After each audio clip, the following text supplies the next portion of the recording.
Silas Crowder didn't knock. He shoved the door open so hard it cracked against the interior wall, and Elise Merrick's coffee mug hit the floor before she even turned around. "Get your brats and your mule and get off this hill." His voice wasn't loud. That was the worst part. It was quiet, the way a man speaks when he has never once been told no. "I've already spoken to the land office. That northern section? Mine. Always was mine. You built your little rock wall on my property, woman, and I want it torn down by Friday." Caleb, 8 years old and still in his sleeping shirt, stepped out from the back room. Crowder looked at the boy the way men like him look at things they consider beneath notice. And then he looked back at Elise, at her wide frame, at her rough hands, at the mud still caked on her boots from yesterday's work. He smiled. "Nobody expected you to last this long," he said. "But everybody knew you wouldn't. If you've ever had someone look at you like you were already finished, before you even got to start, then you already know exactly how Elise felt standing in that doorway. This is her story. And if you want to know whether she let him win, stay with me until the very end, because what happens next is going to surprise you. Before we go further, if you're new here, please hit that subscribe button and the bell so you never miss a story like this one. Drop a like if you believe people deserve better than what this world sometimes hands them. And tell me in the comments what city or country you're watching from. I want to see how far this story travels. Now, let's go back to where it really began. The deed was a single folded piece of paper, and Elise Merrick had read it so many times the crease had gone soft, and the ink along the fold had begun to blur. 40 acres. South-facing slope. Redstone Hollow, Colorado Territory. She had paid $11 for it. $11 and everything she had left. The man at the land office in town, a thin, pale fellow named Garvey, with ink stains on his left cuff, had taken her money with the kind of careful neutrality that meant he was working hard not to laugh out loud. He slid the deed across the counter without meeting her eyes. "You'll want to be aware," he said, studying the wall behind her head, "that the prior holders let it go for tax default. 2 of them. Neither one lasted a full season." "I know," Elise said.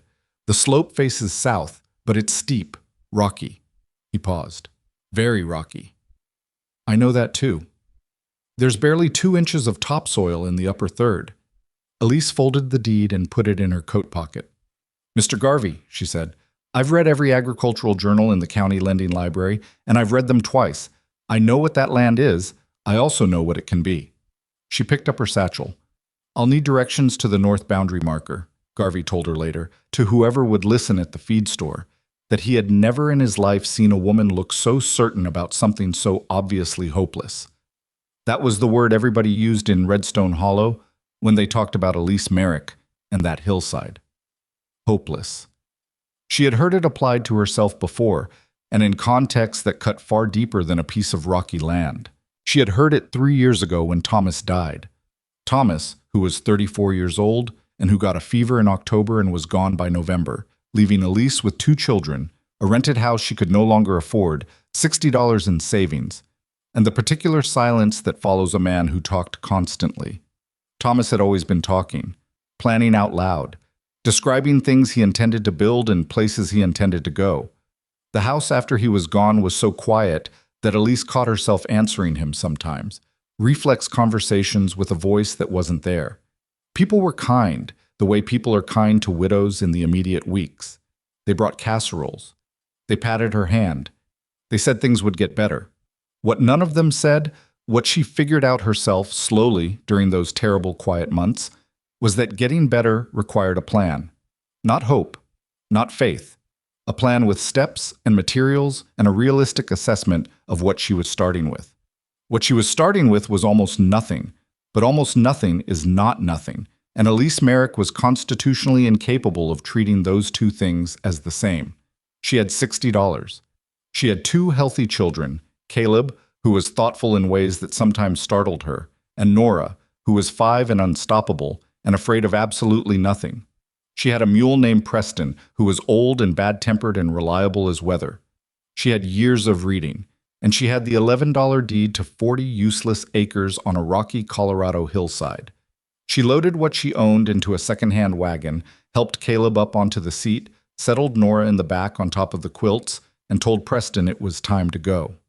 "Where are we going?" Nora asked, from somewhere behind a bundle of cooking pots. Our land, Elise said. Nora thought about this for a moment. Is it nice? Elise kept her eyes on the road ahead. It will be. The first morning on the property, Elise walked every inch of it alone. She left Caleb watching Nora and the fire, and she walked with a notebook and a surveyor's sketch she had copied from the county records. And she was methodical about it the way Thomas never had been. Thomas moved through the world at a run, catching ideas like sparks. Elise moved through the world slowly, on purpose, collecting information. What she found was this. The slope was brutal. It dropped 30 feet over the length of the upper 40, and the sandstone slabs were everywhere. Some the size of a wash basin, some the size of a wagon bed, some so large she couldn't guess their weight without calculation. The soil between them was pale and thin, barely adequate for grass, let alone food. What most people saw when they looked at that hillside was obstacles. Elise saw them differently. She sat down on one of the largest slabs around mid-morning, and she pressed her palm flat against it, and she felt something that shouldn't have surprised her but did anyway. Warmth.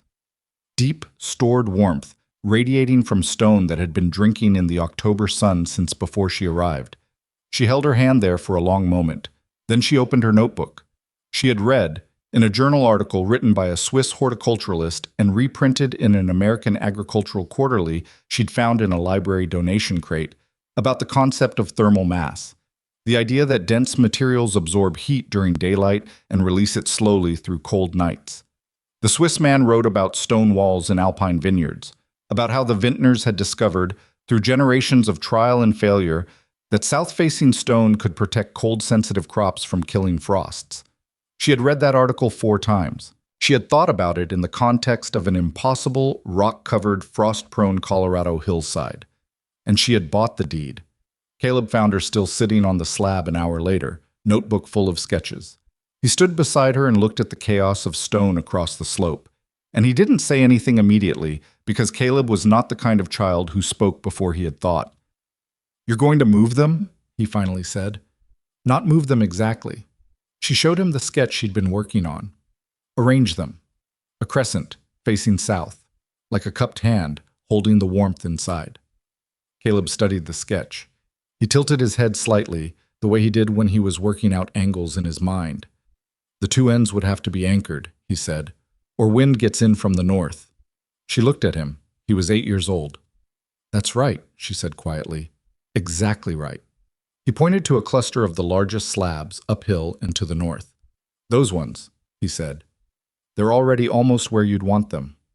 The first stone nearly killed her. That's not an exaggeration, and it's not a dramatization. It is simply what happened on the third morning, when Elise positioned a wooden lever under the edge of a mid-sized slab and applied her full weight, and the lever slipped and the stone rolled toward her and she threw herself sideways and landed hard on her hip in the dirt, with the stone stopping less than 2 feet from her leg. She lay there for a moment, breathing. Her hip screamed at her. Nora, who had been sitting 10 feet away stacking pebbles with the serene focus of a very small engineer, looked up. "Mama fall down?" "Mama made a mistake," Elise said. "Mama is reassessing her fulcrum placement." She sat up, pulled the notebook from her coat pocket, and wrote that down. Fulcrum position critical. Stone will always roll toward the path of least resistance. Calculate that path before moving, not after. It took her 4 more attempts to move that first stone into position. When it finally settled where she wanted it, she sat against it, warm already from the morning sun, and she allowed herself 30 seconds of something that was almost satisfaction. Then she got up and went to look at the next one. By the end of the second week, her hands were raw, and her right shoulder had developed a deep, grinding ache that woke her up twice a night. She didn't tell the children about the shoulder.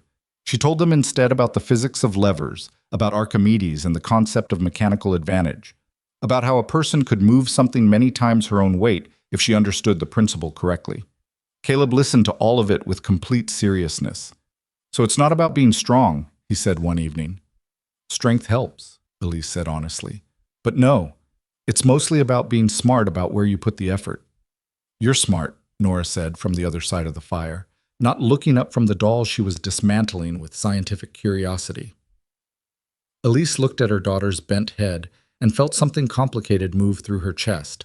Not quite sadness, not quite gratitude. something in between them that didn't have a clean name. "I'm trying to be," she said. It was around this time that Clara Wexley first appeared.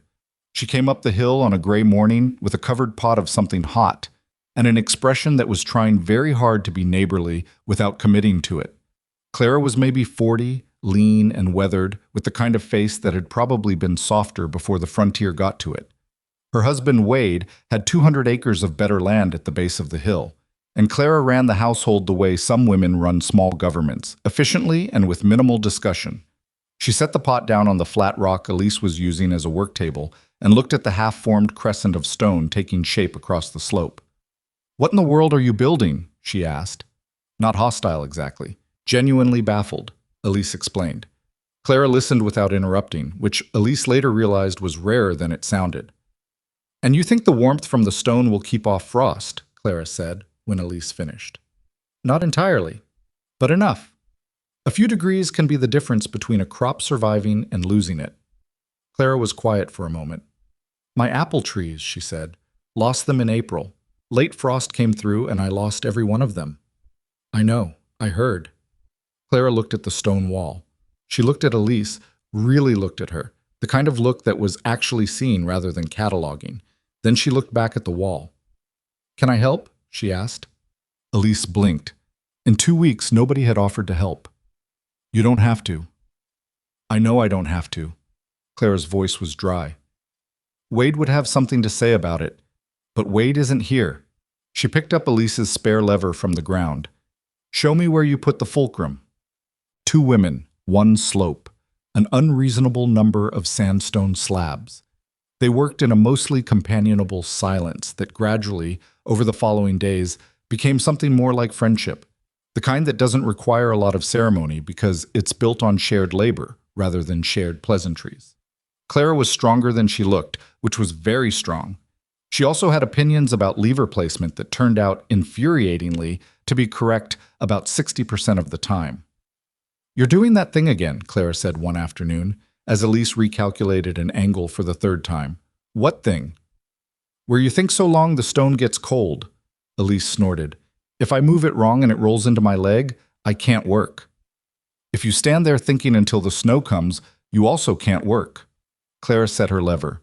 "Ready when you are." Caleb, who had been watching from a safe distance, called out a small adjustment to the fulcrum position. Clara moved it without comment and looked at Elise. Elise nodded. They pushed. The stone moved. It moved slowly and then faster than expected, and they both scrambled sideways at the same moment, and it dropped into the gap in the crescent with a sound like a door slamming in a very large house. The 3 of them stood there looking at it. "Good," Caleb said seriously. "Good," Clara agreed. Elise felt the warmth already coming off the south face of the stone. She put her hand against it, still there, still holding. Then came the morning Crowder rode up the hill. Silas Crowder was 60 years old and looked it, with the particular weathering of a man who had spent decades outdoors doing exactly as he pleased.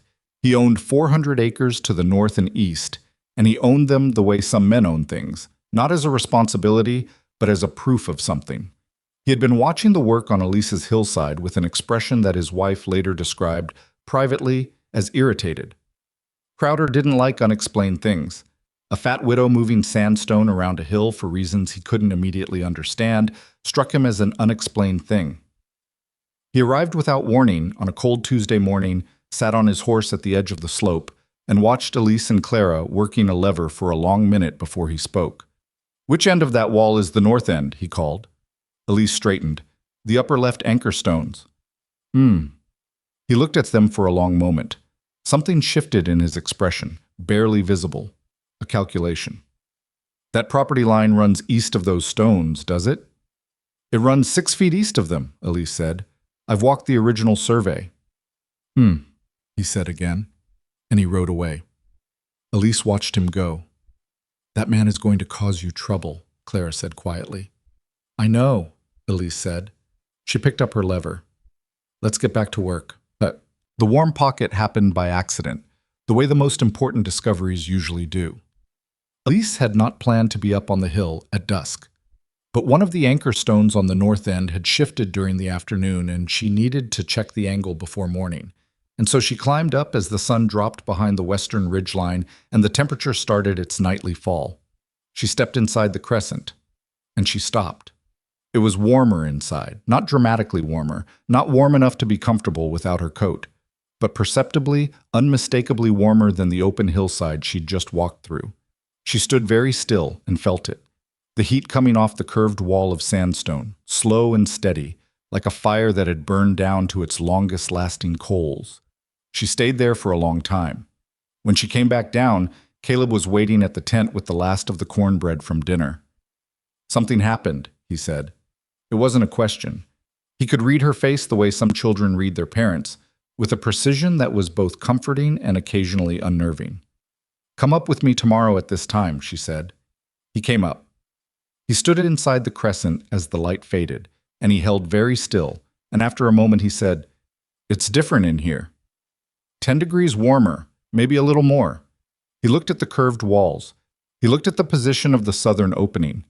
He turned around slowly, taking in the whole shape of it, and Elise watched him work through it, really work through it, piece by piece, the way his father never had, but the way he always did.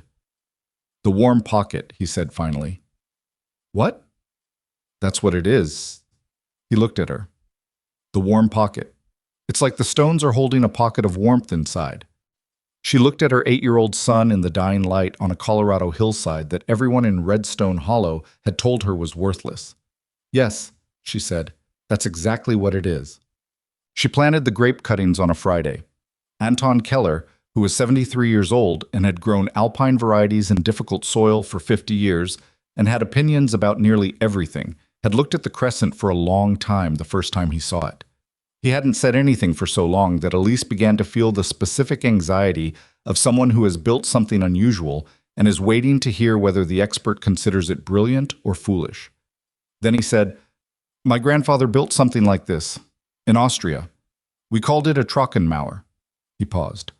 "A dry wall. For the vines." He looked at Elise. "Where did you read about this?" "A Swiss horticulturalist. I don't remember his name. A reprint in an agricultural quarterly." Anton nodded slowly. "You understand what you've built here?" "I think so." "No," he said, not unkindly. "You've built something better than you think." He reached into the bag he'd brought up the hill and produced 24 cuttings, wrapped carefully in damp cloth. "Concord hybrids, cold-tolerant, my own grafts." He held them out.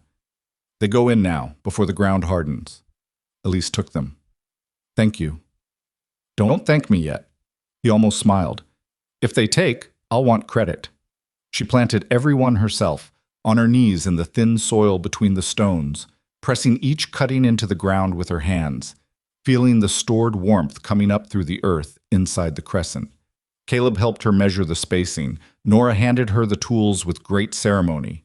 The townspeople, when word got around that the widow up on the hill was planting grapevines in a wall of sandstone in late October in Colorado, had various responses. The kindest of them involved gentle concern about her mental state. Most of the others did not. Elise planted every cutting and then stood up and pressed her dirty hands flat against the stone. Still warm.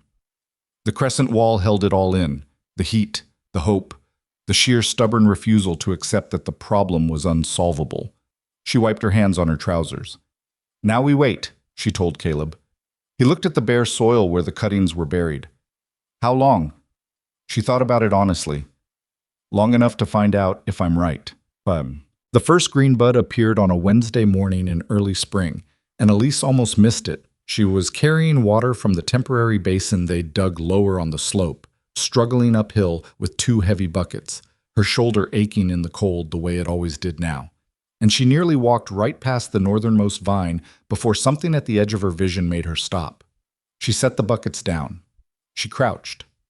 Tiny. Almost nothing.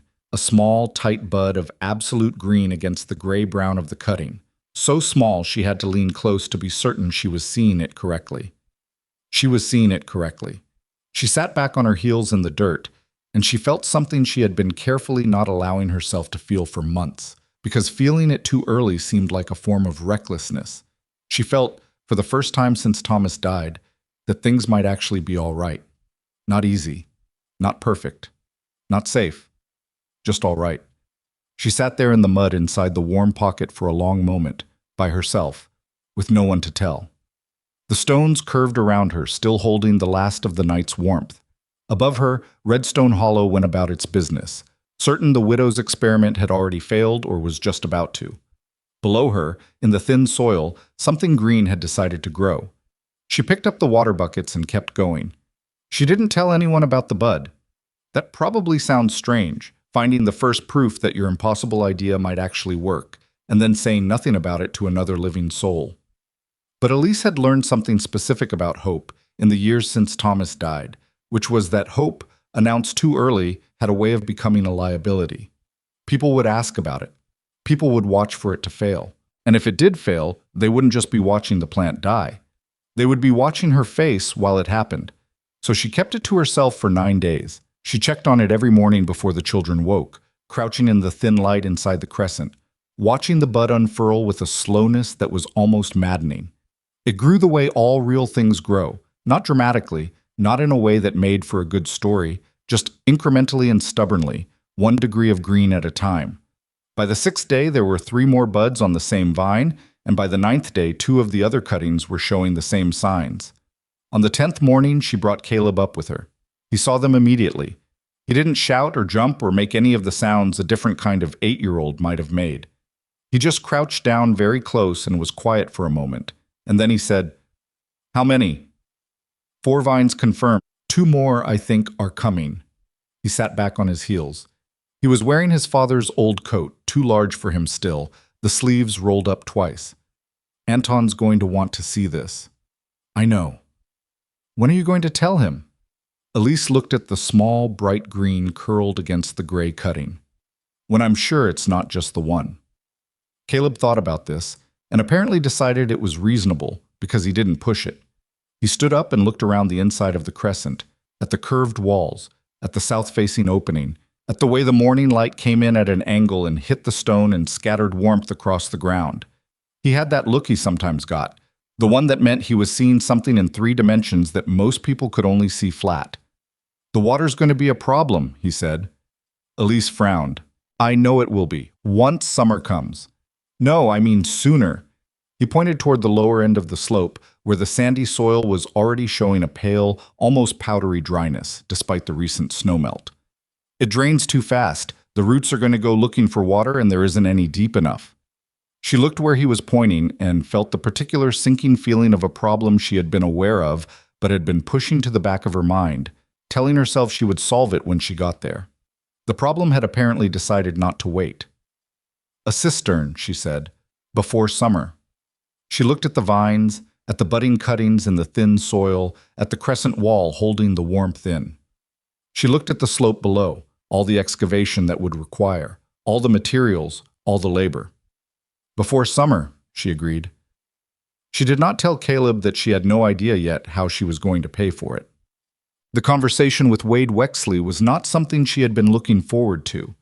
Wade was a practical man, which in Redstone Hollow meant a man who measured every situation in terms of what it was likely to cost him versus what he was likely to get back. He was not cruel. He was not dishonest. He was simply a man who had built something solid through 40 years of careful calculation, and who regarded enthusiasm without evidence the way most people regard a loose wheel on a moving wagon as something that was going to cause a problem very soon. He had, so far, viewed Elise's project through a specific kind of patient skepticism, the kind you maintain when you're not sure yet whether to intervene or simply wait for the inevitable collapse. Clara had told him about the thermal wall. He had listened. He had not gone up to see it. Elise found him in his barn one afternoon, repairing a harness with the unhurried efficiency of a man who has repaired many harnesses and expects to repair many more. She stood in the barn doorway for a moment before he acknowledged her, because men like Wade Wexley did not like to be rushed, and she needed him in a cooperative mood. "Mrs. Merrick," he said, without looking up. "Mr. Wexley." "Clara's not here. She went to town." "I know. I came to talk to you." She stepped inside out of the wind and let the barn door swing mostly shut behind her. "I need help digging a cistern." He kept working the harness. "That's a big job." "It is." "Labor costs money." "It does." She paused. I don't have the money right now. What I have is a hillside that's going to produce something worth having by late summer if the water problem gets solved before June. And I thought, she stopped herself from saying what she'd been about to say, which was that she thought he might want to be part of something that worked, and rearranged it into something more direct. I thought you might want to see it before you decide. He finally looked up at her. See what? The vines. Before you decide whether helping me is worth your while. He put the harness down slowly. He looked at her with the expression of a man who has been surprised and is choosing not to show it. Clara said you planted in October. Yes. In Colorado. Yes. And they're budding, Elise said. Come see. She watched his face when he saw them. Wade Wexley was not a man who showed things easily. He had the face of someone who had long ago decided that expressions were a kind of currency best spent carefully. But when he crouched down in front of the northernmost vine and saw the cluster of new growth, 4 tight buds, green as anything in May, pushing up in late Colorado March, something moved across that face that he didn't catch in time to hide. He didn't say anything for a while. He reached out and touched one of the buds, very lightly, with one thick finger. He straightened up and looked at the crescent wall. He walked the inside of it slowly, the way Elise had walked her 40 acres on that first morning, methodically, taking in the evidence. He pressed his hand against the stone and held it there and felt the warmth coming off it. He looked at Elise. How much warmer? He said. 10 degrees, maybe 12 on a clear night? He looked back at the wall. He was doing math, she could tell. Not the kind that required paper, the kind that good farmers do instinctively, running crop yields and water requirements and labor costs against likely outcomes in a continuous background calculation that never fully stops. The water problem, he said. Caleb identified it 2 weeks ago. Wade glanced at the boy, who was standing at a respectful distance doing an excellent impression of someone who wasn't listening. Good eye, he said. Caleb said nothing, which was the right response. I've got 2 men I can spare in April, Wade said, after the calving's done. Elise kept her voice level. I'd be grateful. I'm not doing it for gratitude. He said it plainly, not unkindly. I'm doing it because if this works the way I think you believe it might, I want to know about it before everyone else does. He looked at the vines again. Clara wants to replant the orchard. She hasn't told me that, but she does. If there's something to learn here that helps that, I want to know it. There is, Elise said. I'm certain of it.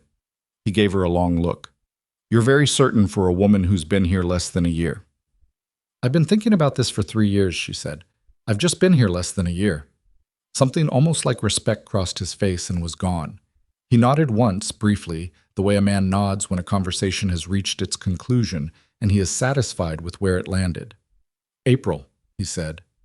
April, she agreed. She told Anton that same week.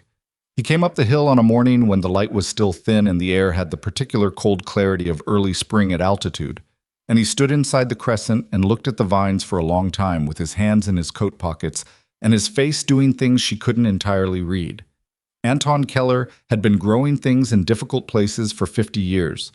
He had grown grapes in soil that agricultural manuals said would not support them. He had grown fruit trees at elevations that were supposed to be too cold. He had, over the course of a long life, watched a lot of people try things that shouldn't work and fail at them. And he had watched a smaller number of people try things that shouldn't work and succeed. And the difference between those two groups, in his observation, was rarely what they thought it was. It was almost never stubbornness, or strength, or even intelligence. It was whether they understood what they were actually working with. The soil, he said finally. You're going to need to amend it before summer. I know. Organic matter, whatever you can get. The sandy base drains too fast and these roots need something to hold on to. I know, I've been composting since February. He looked at her. Since February. In a tent. We have a cabin now, small. She paused. Caleb helped. Anton made a sound that wasn't quite a laugh but was in the same neighborhood. He walked the inside of the crescent again, stopping at each vine, examining the growth with the careful attention of someone who had spent decades learning what certain kinds of small green things meant. At the last one, he stopped for an especially long time. This one's the strongest, he said. You see the node spacing? Elise looked. She saw it. The distance between the growth nodes was slightly shorter, slightly denser than on the others. What does that mean? It means this one liked where you put it. He straightened up. Move the others 6 inches east if you can do it without damaging the roots. Toward the stone. The warmth gradient is strongest within about 14 inches of the wall's surface. She wrote that down. He watched her write. You always write everything down? Everything I don't want to have to relearn. He was quiet for a moment. Then he said, My wife was like that. He said it simply, without the weight that people sometimes put on statements about dead spouses, and then he moved on. Figs, he said. You have room along the base of the south face for 3 fig plants. They like the reflected heat. And potatoes? Potatoes will do well in this soil if you work in the compost and give them the space below the vine line. That's what I was thinking. Good. Then you were thinking correctly. He turned to look at the view from inside the crescent, down the hill toward the settlement, across to Wade Wexley's better land, over to the distant suggestion of the mountains. You're going to need a name for it, he said. When it works. Places like this need a name. Elise almost said that Caleb had already given it one, but she held it back. She wasn't sure why, maybe because the warm pocket felt like a thing that belonged to her son, in some specific way she wasn't ready to make casual. We'll figure it out, she said. Anton picked up his bag. I'll bring more cuttings next week. Different variety, smaller clusters, earlier ripening. Better for your altitude. Thank you, Anton. Stop thanking me, he said. It makes me feel old. He started down the hill, moving with the careful deliberateness of a man who knew his own pace and had stopped apologizing for it. Halfway down, he stopped and turned back. Mrs. Merrick. Yes. The people in town. He paused, choosing his words the way he'd chosen the planting positions, with care. They're going to keep expecting this to fail, even when it doesn't, especially when it doesn't. I know, she said. I just want to make sure you know what you're getting into. She looked at him. I know exactly what I'm getting into, she said. I got into it 11 months ago. He held her gaze for a moment, then nodded once and turned and continued down the hill without looking back. The cistern nearly broke her. Not the digging, though the digging was brutal. 3 weeks of work with Wade's 2 men, and Caleb alongside them, Elise working the pickaxe herself in the early mornings before they arrived, because she couldn't stand the waiting. Not the cost, though the materials stretched her remaining money to a thinness that kept her awake on more than a few nights. Lying in the dark of the small cabin doing arithmetic in her head and arriving at numbers she didn't like. What nearly broke her was a Tuesday afternoon in late April when the side wall of the excavation collapsed. They had been 4 feet down, good depth, the right shape, another 3 days of work from being finished. And then something in the soil composition shifted, or the angle of the support timbers was wrong, or the earth simply decided it had been patient long enough, and 6 feet of the east wall came down and took with it most of a morning's progress, and one of Wade's workmen, whose name was Hector, who was 22 years old and ended up buried to his waist in loose sandy soil that was pressing on his legs in a way that made everyone who saw it immediately very quiet. Elise was there in 4 seconds.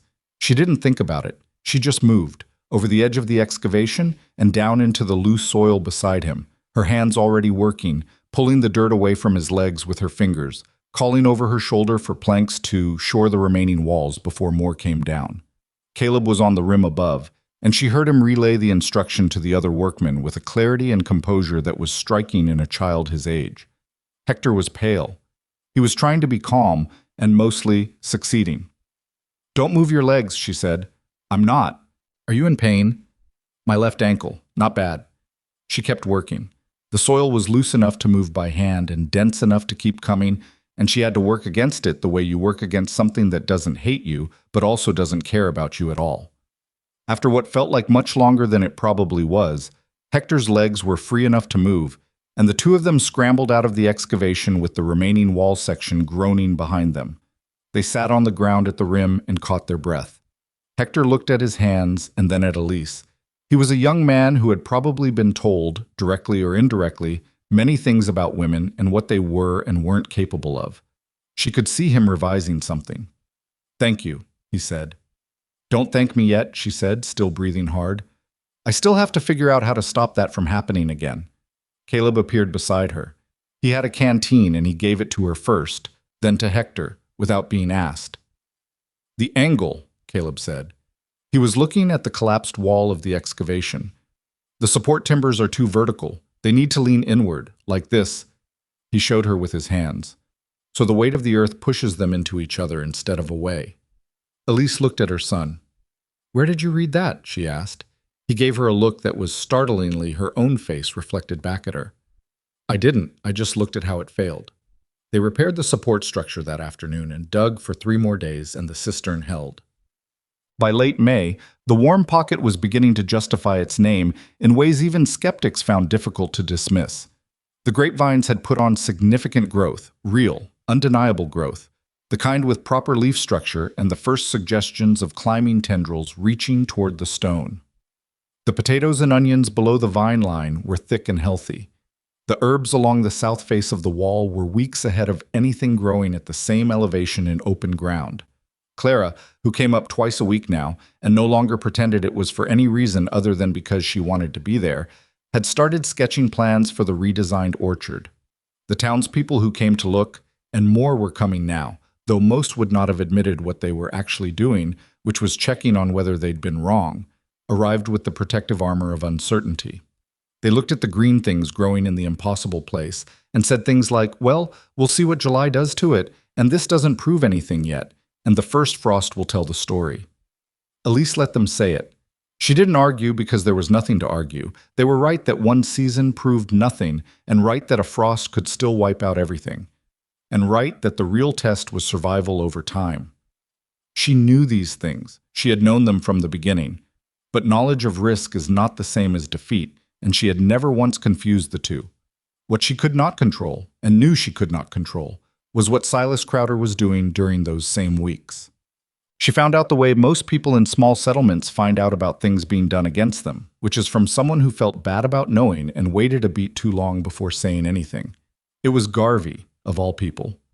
The ink-stained land office man. He came up the hill on a Thursday morning looking profoundly uncomfortable, holding his hat with both hands, and he told her that Crowder had filed a boundary inquiry with the county assessor's office.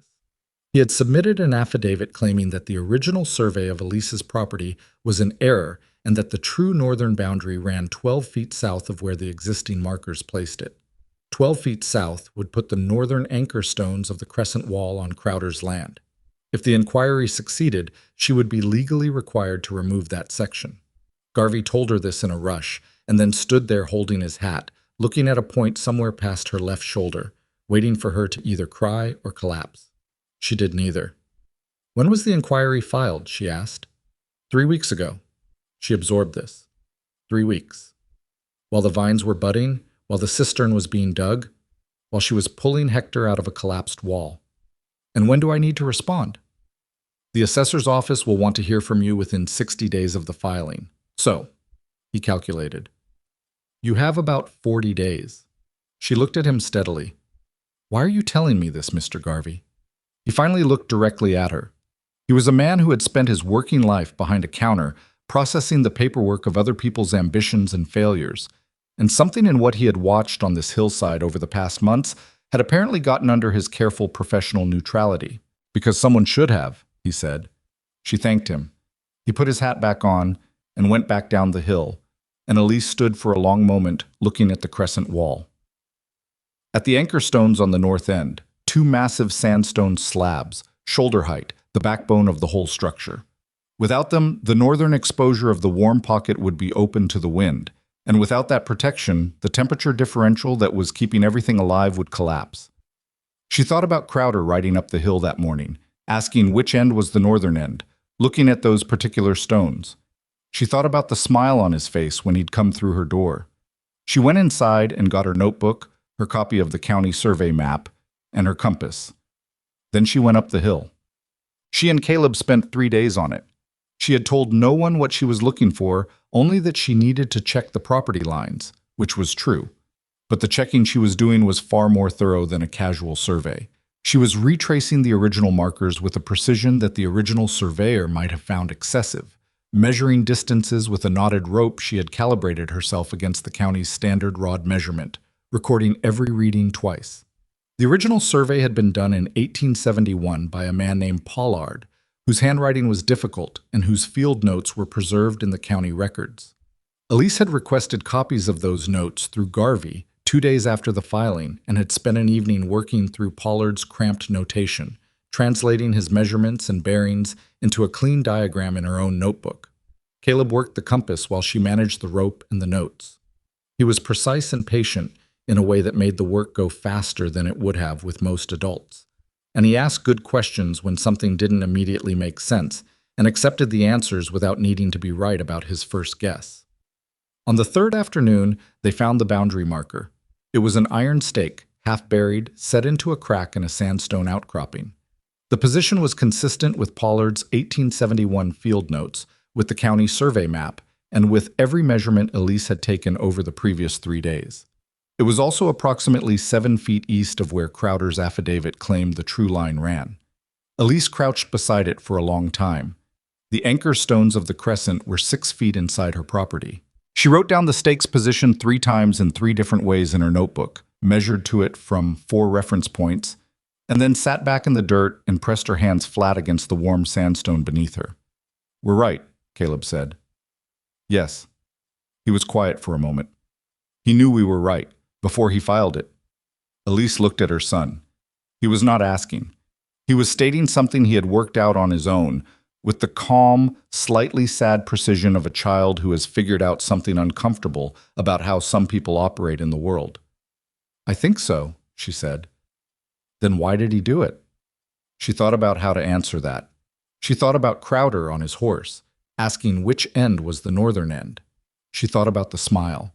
She thought about the way certain kinds of men use processes, legal, official, formal-looking processes, as instruments of exhaustion. Not because they believe the claim, because they understand that the person they're making the claim against has less money, less time, less standing, and will possibly give up before the process concludes. "Because he thought I wouldn't check," she said. Caleb thought about this for a moment. "That was a mistake," he said. "Yes," Elise said. "It was." She presented the evidence to the assessor's office herself. She went to town on a Monday, wearing her better dress and her clean boots, carrying her notebook and her copies of Pollard's field notes, and a hand-drawn diagram of the measurements she and Caleb had taken. She sat across from the county assessor, a cautious man named Thatcher, who had probably not expected a widow from the hill country to arrive with this level of documentation, and she walked him through every measurement, every bearing, every reference point. Thatcher asked questions. She answered them. When he pushed back on one of the measurements, suggesting that rope calibration might be less reliable than a proper rod, she produced her calibration notes and the calculation she had done against the county's published standard, and she explained quietly and without drama that she had verified the measurement 3 independent ways and gotten the same result each time. Thatcher sat with her documents for a long time. Then he said, "I'll need to do a field verification." "Of course," Elise said. "I'll meet you there." The field verification happened the following Thursday. Thatcher brought a proper survey rod and 2 assistants. Elise and Caleb met them at the property line. Wade Wexley, who had found out about the inquiry from Clara and had apparently decided that the situation warranted his personal attention, arrived unexpectedly and stood to one side watching with his arms folded and his expression opaque. Crowder was not present. He had been notified but sent no representative. The measurements took most of the morning. When they were done, Thatcher stood beside the iron stake and looked at his notes and looked at Elise's notes and looked at the numbers, which agreed with each other with a precision that did not leave room for interpretation. He cleared his throat. "The existing structures are within the documented property boundaries," he said. "The inquiry is not supported by the available evidence." Wade said nothing. He simply looked at the anchor stones of the crescent wall, solid, immovable, legally and factually exactly where they were supposed to be. And then he looked at Elise and gave her a single brief nod. She nodded back. She felt, walking back up the hill that afternoon, not quite triumph. Triumph seemed too clean for what she was actually feeling, which was something more complicated. Relief, yes, but also a specific careful awareness that the boundary inquiry would not be the last thing, that Crowder losing the argument would not make him stop, that the kind of man who files a claim he knows is false does not become a different kind of man simply because the claim fails. She was right, as it turned out. But that trouble was still weeks away. For now, for this afternoon, the anchor stones were hers, so Summer arrived in a way nobody from the lower settlement could quite explain. By July, the vines inside the crescent had climbed 2 feet up the stone face and were showing what Anton, on one of his now regular visits up the hill, identified as the early signs of fruit set. Small, tight clusters that were, by any reasonable reckoning, far too early for this altitude and this soil type and this climate. He stood looking at them for a long time. Elise stood beside him and didn't say anything, because she was beginning to understand when Anton needed space to think. "You know what this reminds me of?" he said finally. "No." There was a vineyard in the Tyrol, a valley, south-facing, surrounded by limestone. The locals thought it was worthless land, too steep, too rocky, soil too thin. He paused. A man named Berger bought it for almost nothing in 1847, planted Riesling. Another pause. In 30 years, it was one of the most respected vineyards in the region. Elise looked at the small, hard grape clusters on her Colorado hillside. "I'm not growing Riesling," she said. "No," Anton agreed, "but you're doing what Berger did." He looked at her. "You're growing something in the one place where it actually makes sense to grow it, in a way that nobody else could see." She didn't answer that. She wasn't sure she'd earned it yet, not with clusters that hadn't ripened, not with a single season's evidence, not with Crowder still on the north side of her property line, and a dry season still ahead. She had learned enough by now to know that the distance between a promising July and a successful harvest was not a straight line. "How's the water holding?" Anton asked. "Good. The cistern's at 3/4. The drainage from the slope has been better than I expected. The soil? I put in everything we composted. The texture's changed, more structure than when I started." He nodded. "And the children?" The question surprised her, not because she didn't expect him to ask, but because of how he said it. Not as small talk, as a real question. She thought about Caleb and the compass, and the way he'd said that's a mistake with the flat certainty of someone who has thought the situation through. She thought about Nora carrying small stones to help with the drainage project, serious as a surgeon, explaining to anyone who would listen that the rocks went in the channel because Mama said so, and Mama knew about rocks. "They're good," she said. "They're better than they should be, maybe." Anton looked at her sideways. "Children are resilient," he said. "You know why? I'm sure you're going to tell me. Because they don't know yet what they're supposed to be afraid of." He picked up his bag. "You should come eat with me sometime. I'm a better cook than you probably assume." "I don't assume anything," she said. "I've seen your garden." He made that sound again, the one that lived in the neighborhood of a laugh. He started down the hill. It rained for 9 days in August. Not the dramatic, apocalyptic kind of rain that makes a good story. Just steady, gray, relentless rain that turned the hillside dark and caused 3 of the side path's stepping stones to shift downslope and filled the cistern to overflowing for the first time, which was actually good news that Elise was too tired to properly appreciate. On the 4th day of rain, she noticed something. Water was pooling along the base of the northern anchor stones. Not much, just a thin, dark line of standing water where there shouldn't have been standing water. But she noticed it because she had learned to notice things like that, to pay attention to small anomalies the way she paid attention to small buds and small differences in soil color and small changes in how the warm air moved inside the crescent. She crouched and looked at it for a long time. The sandy subsoil beneath the foundation stones was saturated. The water was not pooling on the surface, it was seeping upward from below, through the permeable base, finding the low point at the base of the great anchoring stones and collecting there. She put her hand flat on the base of the northern anchor stone. It felt, she wasn't sure, different. Not loose, but not as solid as it had felt in June. She sat back on her heels in the rain and stayed very still for a long time, working through what she was feeling, which was something she didn't want to name yet. Something cold and careful and trying to be rational about a thing that was not, in this moment, easy to be rational about. The rain kept coming down. She went back to the cabin and made dinner and helped Nora with the small cloth dolls she'd been mending and listened to Caleb read aloud from the almanac. He read agricultural almanacs the way some children read adventure stories, with genuine suspense, as if the yield tables might resolve unexpectedly at the end, and she said nothing to either of them about the pooling water. That night she lay awake listening to the rain on the cabin roof. She thought about the foundation.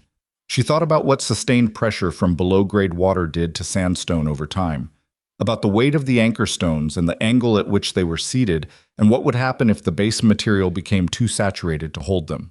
She thought about these things with the focused, insomnia-sharpened clarity of someone who knows that thinking through a problem at night is not the same as solving it, but who cannot stop. Outside, the rain did not stop. She was still awake when the gray pre-dawn light began to come through the window. She heard, from up the hill, a sound. It was a deep sound, the kind that travels through ground more than air, a dense, heavy movement that she felt in her chest before she properly heard it with her ears. It lasted for perhaps 2 seconds. Then silence. She was already pulling on her boots. No, the northern anchor stone had shifted inward, not fallen, not collapsed, but shifted. Rotated on its base, partially inward, the upper edge tilting toward the interior of the crescent at an angle that should not have been possible, and that meant one thing with absolute certainty. The foundation beneath it had moved. Elise stood at the edge of the crescent in the gray pre-dawn and looked at it. The gap it had created in the northern wall was not enormous. Perhaps 3 feet of open space between the shifted stone and the next section of wall. But in that pre-dawn cold, she could feel immediately what the gap meant. A tongue of cold air moving through it from the north, sliding across the interior of the warm pocket, disrupting the thermal envelope that she had spent months building and refining and protecting. She could feel it on her face. She could see it in the way the air moved differently across the surface of the sleeping grapevines. She stood there for a long time, alone in the early light, not moving. She was not catastrophizing. She made herself be clear about that, internally, in the way she'd learned to distinguish between useful worry and useless panic. The vines were not dead, the wall had not collapsed, the cistern was full, and the drainage channels were holding. She had 40 days of good growing weather still ahead, possibly more. This was a structural problem. Structural problems had solutions.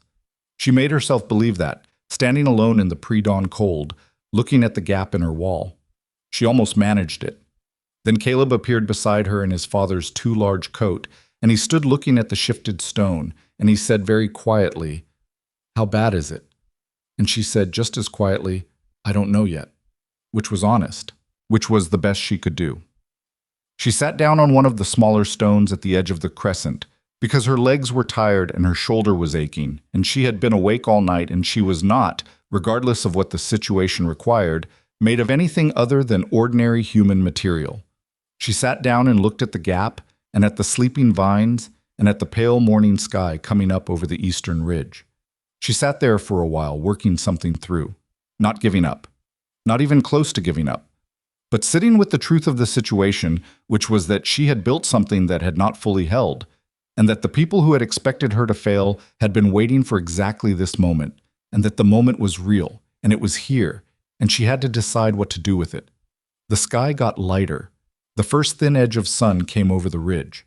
Light moved across the south face of the sandstone crescent, warming the stone the way it had been doing every clear morning for 8 months, and the warmth began to come off the stone the way it always did, and the grapevines, her impossible, improbable, shouldn't have survived a Colorado, winter grapevines, caught that light on their leaves. The leaves were green, every last one of them. She looked at that green and she felt something shift inside her that was not hope. Hope was too fragile for what she felt, but something more solid than hope.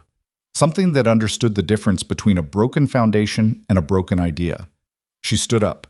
She went to get her tools. The tools were not going to be enough. She knew it within the first hour. She had gone back to the cabin, gotten her levers and her rope and her wedge stones, and come back up the hill with the particular focused energy of someone who is channeling fear into motion, which is one of the oldest and most functional human strategies there is. She had set the first lever against the base of the shifted anchor stone and applied her weight and felt what she already, somewhere beneath the useful energy, had known she would feel, which was that the stone did not move, not even slightly. Not even the preliminary shudder that meant movement was possible with more force.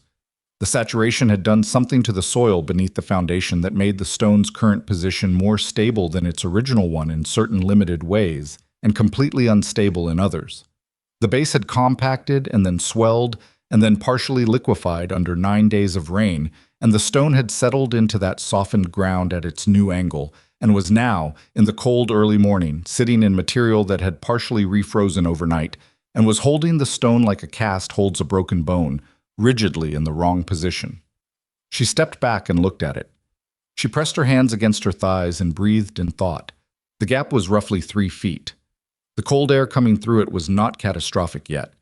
The temperature inside the crescent was still several degrees warmer than the open hillside, because the rest of the wall was intact and doing its work. But in the coming weeks, as the nights got colder again, moving toward fall, 3 feet of open northern exposure would bleed enough warmth to make the difference between grapes that ripened and grapes that didn't. She had not spent 8 months building a thermal pocket to lose it to 3 feet of gap. She walked around the outside of the northern anchor section, studying the problem from every angle the way she and Caleb had studied lever problems in the early days, looking for the geometry of it, the place where force applied correctly could achieve what force applied incorrectly could not. The stone needed to rotate back to its original position, which meant the base material needed to release it, which meant the frozen compacted soil needed to be worked loose from below before the stone could be repositioned from above. She could not do that alone. She could not even be certain she could do it with one other person. She stood there in the early morning light with that fact sitting in her chest like a stone of its own, heavy and specific, and she made herself look at it clearly rather than around it, because looking around it was how people ended up pouring all their effort into the wrong solution and losing the thing they were trying to save. She needed help. She had spent 8 months not asking for help in ways that felt like begging, not from the women who brought food with pity in their faces, not from the men who offered assistance with conditions attached, not from anyone whose help would have come with a cost she hadn't agreed to. She had accepted the help that came without those costs, Clara's, Anton's, Wade's workers on the cistern, and it had not diminished her, but it had also not been easy. Asking was always harder than doing, for Elise. Thomas used to say that asking for help was a skill like any other, and that she was the worst in 3 counties at it. She thought about Thomas briefly in the cold morning air. Then she went down the hill to find Anton. Anton Keller lived 1.5 miles down the valley in a house he had built himself in 1859 and had modified approximately 11 times since, in ways that made architectural sense to him and to nobody else. He answered the door before she knocked, which meant he'd been up since before her and had probably been watching the hill. He looked at her face. "The northern section," he said. The anchor stone shifted. Foundation gave way under the saturation. He was already reaching for his coat. "How bad?" 3 feet of gap. Stone is frozen into the wrong position. I can't move it alone." He got his coat and his hat and his second lever, which he kept beside the door the way some people keep umbrellas. He did not say anything consoling or performative. He just moved with the deliberate efficiency of a man who has dealt with enough failed things to know that efficiency is the only appropriate response to them. They walked back up the hill in the early light, and Elise explained what she had assessed and what she had tried and what she thought was required. And Anton listened and asked 2 questions, both practical, both specific. And then they were at the wall, and he was looking at the shifted stone the same way she had looked at it. That long, quiet examination that was actually calculation dressed as stillness. "The base is frozen," he said. "Partially, the top layer. Underneath, I think it's still saturated." He crouched and pressed his fingers into the soil at the base of the stone, then looked at the moisture on his fingers. He stood. "We need the base worked loose before we try to move it. If we lever against a frozen base, we'll crack the stone." "I know." "Do you have a narrow spade?" "Yes." "Then we start there." He set his lever down and held out his hand for the spade, and they went to work. It was slow, painstaking, miserable work. The frozen layer was only 2 or 3 inches deep, but working around the base of a stone that weighed several hundred pounds with a narrow spade required the kind of patience that doesn't come naturally when what you're trying to protect is actively cooling through a 3-foot gap in your wall above you. Elise worked the south side of the base, while Anton worked the north, and they communicated in the shorthand of people who have worked together enough to know what the other person needs without being told. "Stop," Anton said at one point. "Feel that." She stopped and pressed her hand where he indicated. She felt it, a faint, almost imperceptible give in the soil, the frozen layer cracking along a seam. "There," he said. "Work inward from that point." She worked inward from that point. Caleb appeared around 9 in the morning. He had made cornbread, and he set it on a flat stone near them, and then looked at what they were doing and studied the shifted anchor stone for a long moment. "You need more clearance on the east side," he said. "The base on that side is still locked. If you try to lever it now, it'll want to rotate east instead of back." Elise and Anton both stopped and looked at the east side of the base. Caleb was correct. Anton looked at the boy with an expression that had something in it Elise had never quite seen on his face before. Not surprise, something more considered than surprise. "Take the spade," Anton said. "Show me what you're seeing." Caleb took the spade and showed him. They ate the cornbread standing up, in turns, so someone was always working.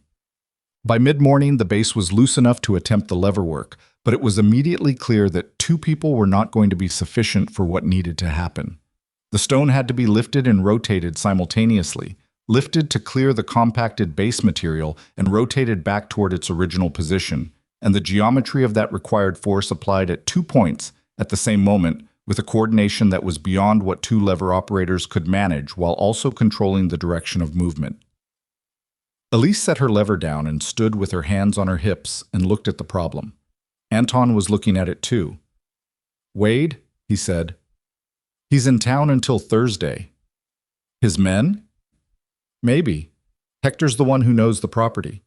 She thought about the cave-in, about Hector's pale face, about the way he'd looked at her afterward. "I can ask." "Who else is there?" She thought about Redstone Hollow. She thought about the people who had watched from a distance, who had come up the hill to look with that protective uncertainty, who had said, "Well, we'll see." She thought about what asking them now would cost her. Not in pride, she was past that, but in the practical sense of what kind of help came from people who had not yet decided whether she was worth helping. Then she thought about Clara. Clara, who had shown up the first time with a covered pot and an expression trying not to commit, and had ended up working a lever with her full weight and being right about fulcrum placement 60% of the time. Clara, who came up twice a week and no longer pretended it was for any reason other than because she wanted to. Clara, who had sketched orchard plans at Elise's kitchen table and then carefully not mentioned them to Wade until the evidence was sufficient. "I'll go get Clara," Elise said. "Clara can't lever a stone this size," Anton said. Not unkindly, just accurately. "No," Elise agreed, "but Clara can go get the people who can." What? She was back within 2 hours with Clara and Hector, and a man named Douglas, who was Wade's other regular worker, a quiet, broad-shouldered man in his 30s who said almost nothing but moved with a competence that communicated everything necessary. Clara looked at the gap in the wall and at the shifted anchor stone and at the vines on the other side of it, still green, still holding. She looked at Elise. "Tell me what to do," she said. Elise told them all what to do. She had worked out the positioning in the time it had taken her to go down the hill and come back. 2 levers, 2 operators, 1 person controlling the base clearance at the moment of lift, 1 person guiding the direction of rotation, 1 person watching for the stone's behavior and calling adjustments. She assigned each person to a position based on what she knew about their strength, their reach, their instincts. She put Caleb on observation and adjustment calls. Hector looked at this and opened his mouth. "He's got the best eye for angles of anyone here," Elise said, "including me. He stays on observation." Hector closed his mouth. Caleb, to his credit, showed no particular expression at any of this. He simply moved to his position and watched the stone. "Ready when you are," he said. "Passa." The first attempt failed. The stone moved, actually moved, which was progress. But it moved in the wrong direction, rotating east rather than back, and Elise called stop before it could seat itself further into the wrong position. They reset. She adjusted the lever angles based on what she'd seen, moving Anton's fulcrum 4 inches north and changing her own lever's angle of attack by roughly 15 degrees. "Try again?" Hector asked. "In a minute." She was looking at the base. "The east side is locking again. Douglas, can you work the spade on the east base while we're levering? You'll need to keep it moving." Douglas looked at the space available. "It's tight." "I know. Can you do it?" He considered. "Yeah." "You'll need to get clear fast when it starts to move." "I know how to get clear fast," he said without edge. Just a statement. The second attempt was different. The difference was not dramatic. It never is with large stones.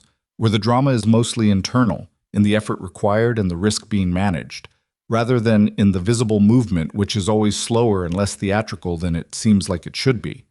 But the stone moved in the right direction this time, rotating back toward its original position with a grinding reluctance that was deeply satisfying in the specific way that reluctant things are satisfying when they finally yield. "Hold," Caleb said. "Slightly more on the left lever, 3 inches."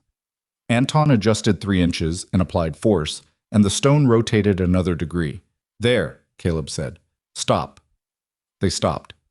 The stone was not fully back to its original position, but it was close. It was close enough that the gap had narrowed from 3 feet to perhaps 18 inches, and it was sitting in a position that felt, when Elise pressed her hand against its base, stable. Stable-ish. "Brace it," Elise said. "We need to reset the base before we try the last rotation." Resetting the base took the rest of the afternoon. Clay was what it needed. Clay packed beneath the foundation stones to stabilize and seal against water infiltration from below. None of them had brought clay.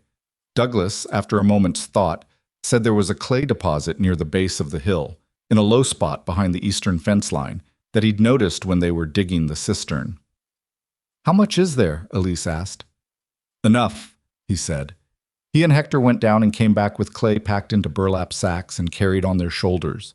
And the afternoon became a different kind of work, less about force and more about careful packing, working the clay into the voids beneath the foundation stones with hands and narrow tools, ensuring it was seated correctly without air pockets that would compress and shift under load.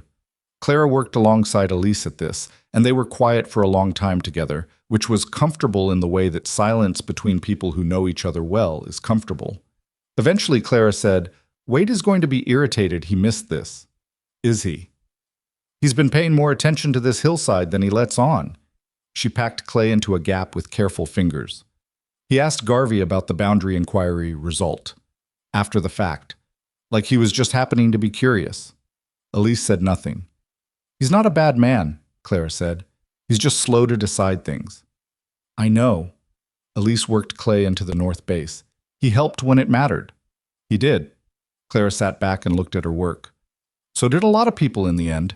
Elise looked at the clay-packed foundation, at Hector and Douglas working the south section, at Anton checking the seam between the anchor stone and the wall section beside it, at Caleb carrying small stones from the slope to fill in the surface gaps. She looked at what was here, at what had come up the hill because she'd gone down and asked. She thought about what it had cost her to ask, and what the alternative would have been. "Yes," she said. They did. The final rotation of the anchor stone happened near sunset. By then, the clay base had set enough to provide reliable resistance. Not fully cured, it would need days for that, but set. Packed, and solid and holding. Elise had rebuilt the base material on all 4 sides of the stone, working clay and gravel into the foundation with a thoroughness that she knew, even as she was doing it, was more than it had been. The original had gone in fast, because she had been working alone and had needed speed. This one was going in slow, because she had help and could afford precision. The second rotation took less effort than the first, which was partly because the base was better prepared, and partly because they now understood the stone's behavior, how it wanted to move, where it resisted, what angle of force got the least friction. Caleb called the adjustments. Douglas kept the east base clear. Anton and Elise worked the levers. When the stone settled back into something close to its original position, not perfectly, not the way it had been placed the first time, but close, within a few degrees, the sound it made was the same dense, door-slamming sound that Elise remembered from the first time a stone had gone into place in the crescent, 8 months ago, when Clara was there, and it was just the 2 of them, and a boy with a good eye for angles. She straightened up and pressed her hand against the top of the stone, warm from the last of the afternoon sun. Still warm. "Good," Caleb said. He said it exactly the way he had said it the first time, 8 months ago, in the same tone, with the same economy. Elise looked at her son in the fading light and felt something she had no clean word for, a fierce, complicated gratitude that he existed, and that he was who he was, and that he was here, in this specific place, being exactly himself. "Good," she agreed. They ate together at the base of the crescent in the cooling evening, all of them, Elise and both children, and Anton and Clara and Hector and Douglas, sitting on flat stones with what food Clara had brought up from the cabin and what Anton had pulled from the bag he never seemed to be without, which contained on this occasion a length of good sausage and a jar of pickled vegetables and, inexplicably, a small round of hard cheese. Nobody made a speech about it.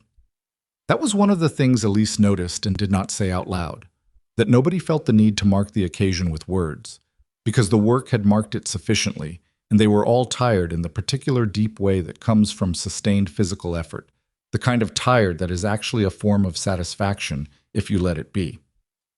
Hector said at one point, looking at the vines visible in the dusk inside the crescent, "They're really going to make it, aren't they?" It wasn't exactly a question. "Ask me in 6 weeks," Elise said. "I'm asking now." She looked at the vines.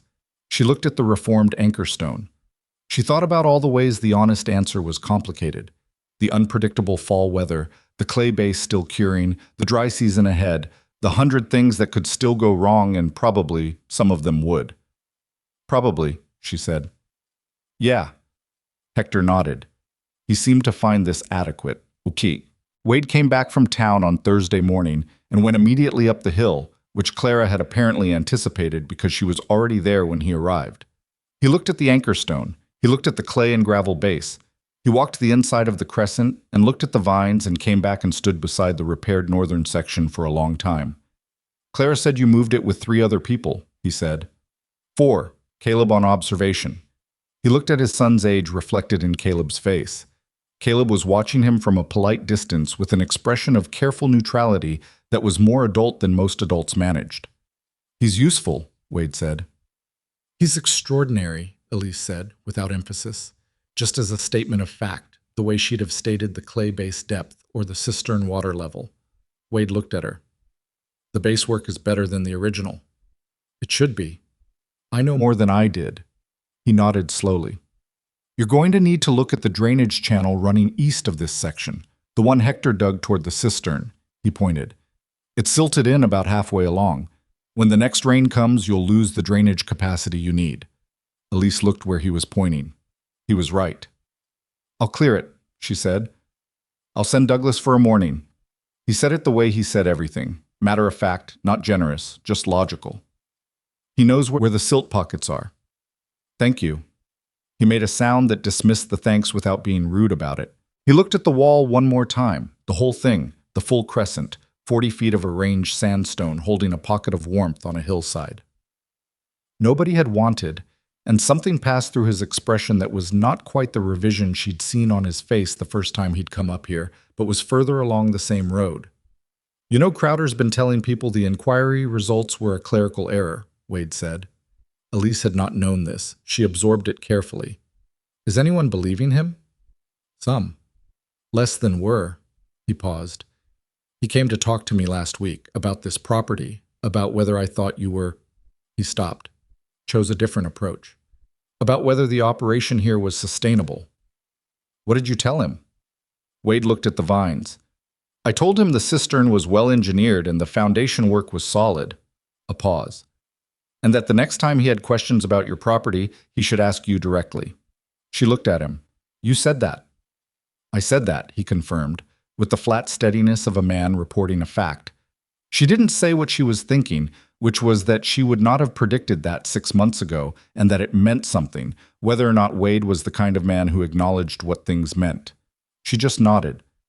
"The drainage channel," she said. "Tell Douglas Tuesday morning if that works." "Tuesday," Wade said, and went back down the hill. Crowder came on a Friday. He did not shove any doors open this time. He came up the hill on foot, which was unusual enough for a man who generally arrived on horseback that it registered as deliberate, as a choice about how he wanted this particular conversation to look. He wore his good coat. He carried his hat. He stopped at the edge of the crescent and looked at the inside of it. Elise was working the soil around the base of the eastern vine section, amending it with the last of the summer compost, and she straightened up when she heard his boots on the stone path and looked at him across the curved top of the wall. They regarded each other. She waited. Crowder was not a man accustomed to other people waiting. He was accustomed to filling silences, shaping them, deciding when a conversation was over.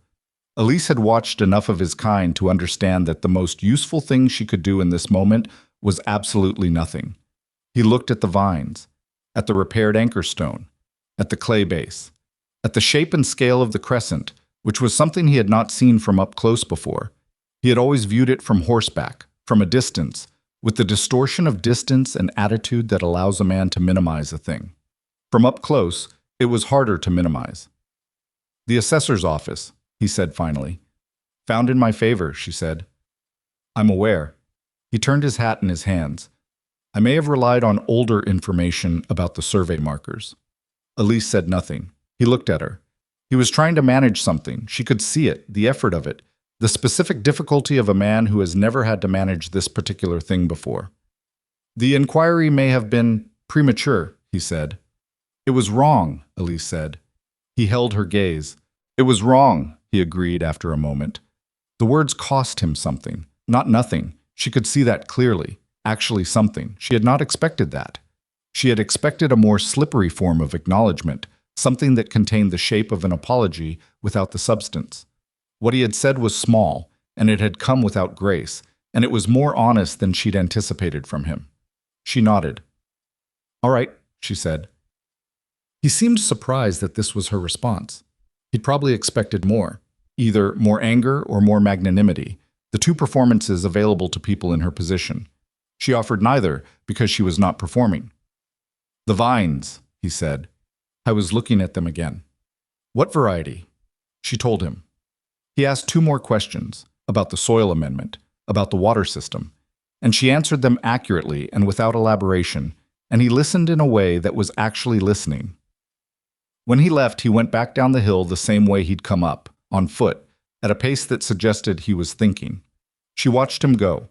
She did not feel triumphant. She felt something more pragmatic than triumph, a careful awareness that his behavior today was not a guarantee of his behavior tomorrow, that a man who files false boundary claims does not become a different man because he once acknowledged it and asked two honest questions about grapevines. She would watch and be careful, and not pretend the conversation had resolved something it had only begun. But she would also remember that he had said it was wrong. People surprised you sometimes, even the ones who had given you the least reason to expect it. September arrived cold and clear, the way Colorado Septembers could when they chose to be, the kind of weather where the air felt like it had been sharpened and the mornings were hard and the afternoons were exactly right. The crescent wall held the warmth in its stone and released it through those cold nights the way it had been doing since Elise first pressed her palm against the sandstone and felt the possibility of it. The grapes were coming, not there yet. Still forming, the clusters dense and hard, and a green that was just beginning to hint at what it would become.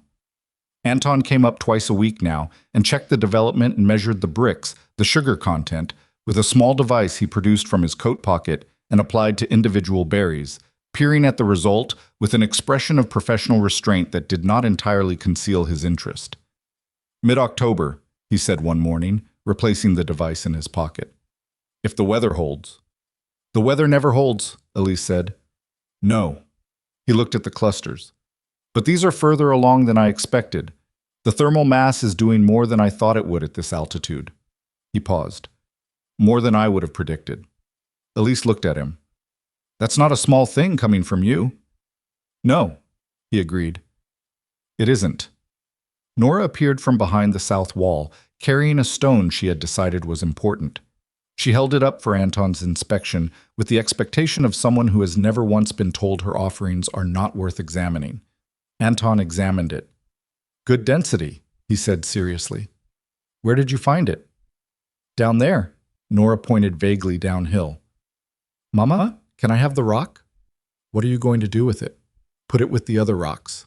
Elise looked at her daughter, at the certainty of her, the cheerful groundedness of a 5-year-old who had spent the last 8 months watching her mother move sandstone around a Colorado hillside and had absorbed from this primarily that rocks were interesting and that most problems could be addressed by paying attention to them.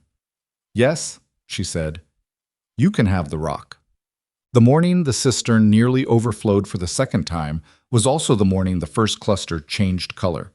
Elise was checking the overflow valve on the cistern, a simple float mechanism that Caleb had helped her design, which was working and which was something she allowed herself to feel briefly pleased about, when Caleb called from inside the crescent.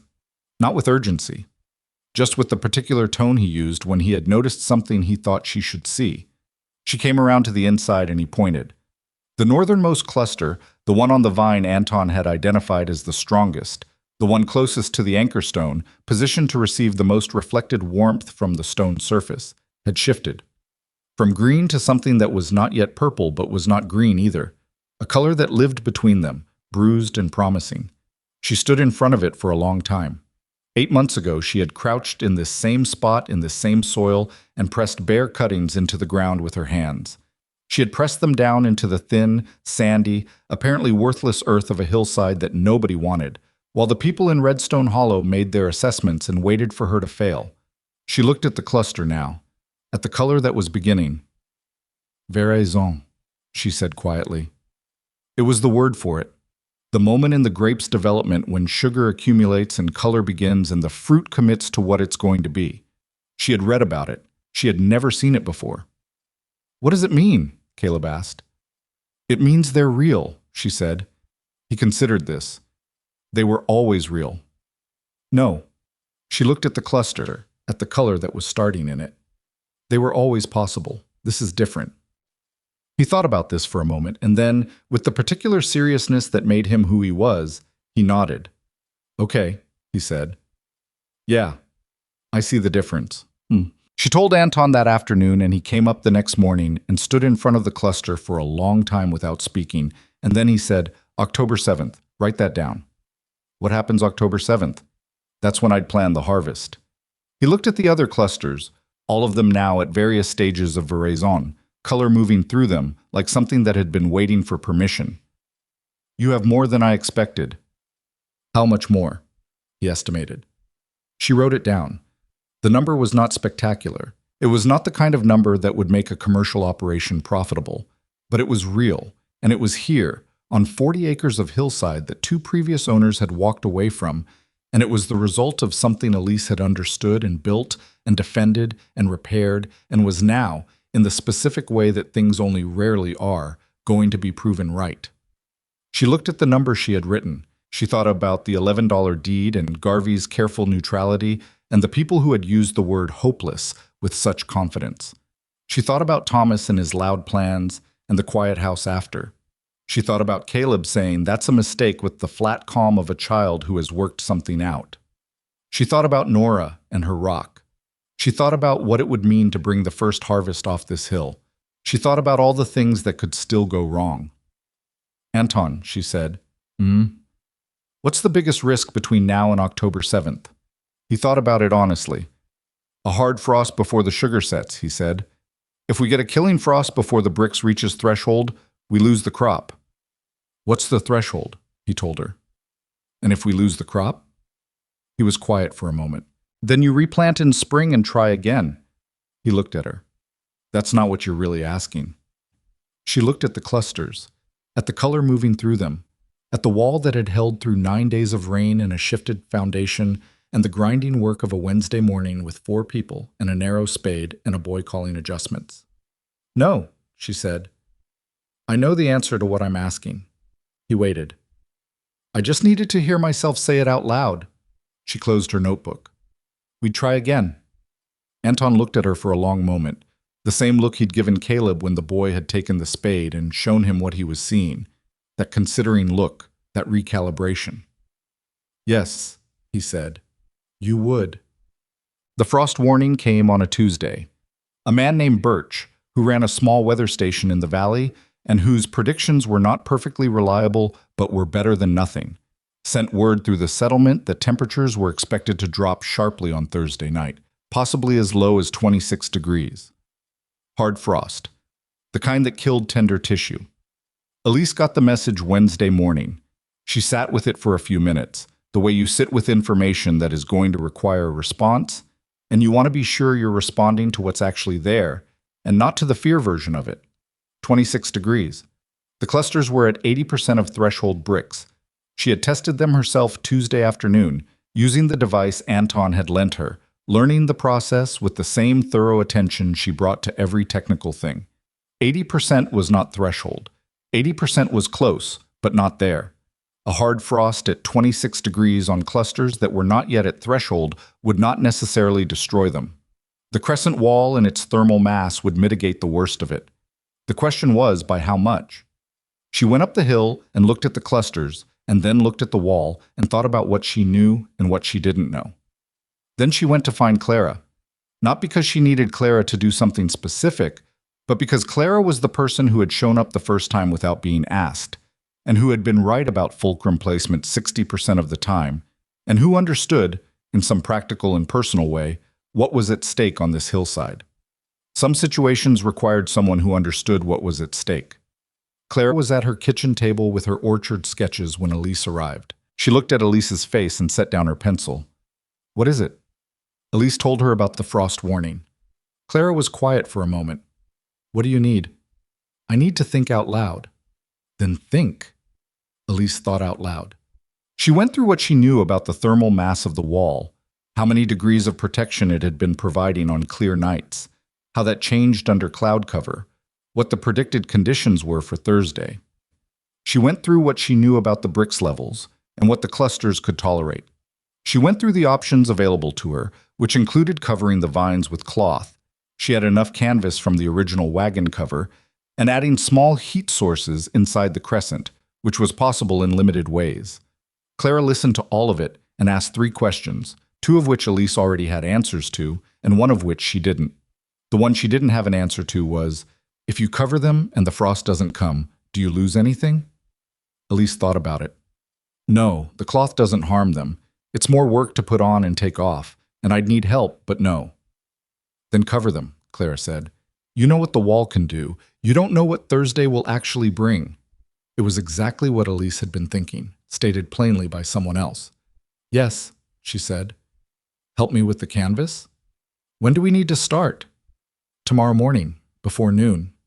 I'll be there, Clara said. She picked up her pencil and looked at Elise with the dry, direct look that was one of the things Elise valued most about her. You came here to think out loud, but you'd already decided. Elise almost smiled. I needed to hear it said by someone else. Anton does that too. It's a farming thing. Clara returned to her sketch. Thursday morning, early. I'll bring Wade. Whoa. The frost came Thursday night exactly as predicted.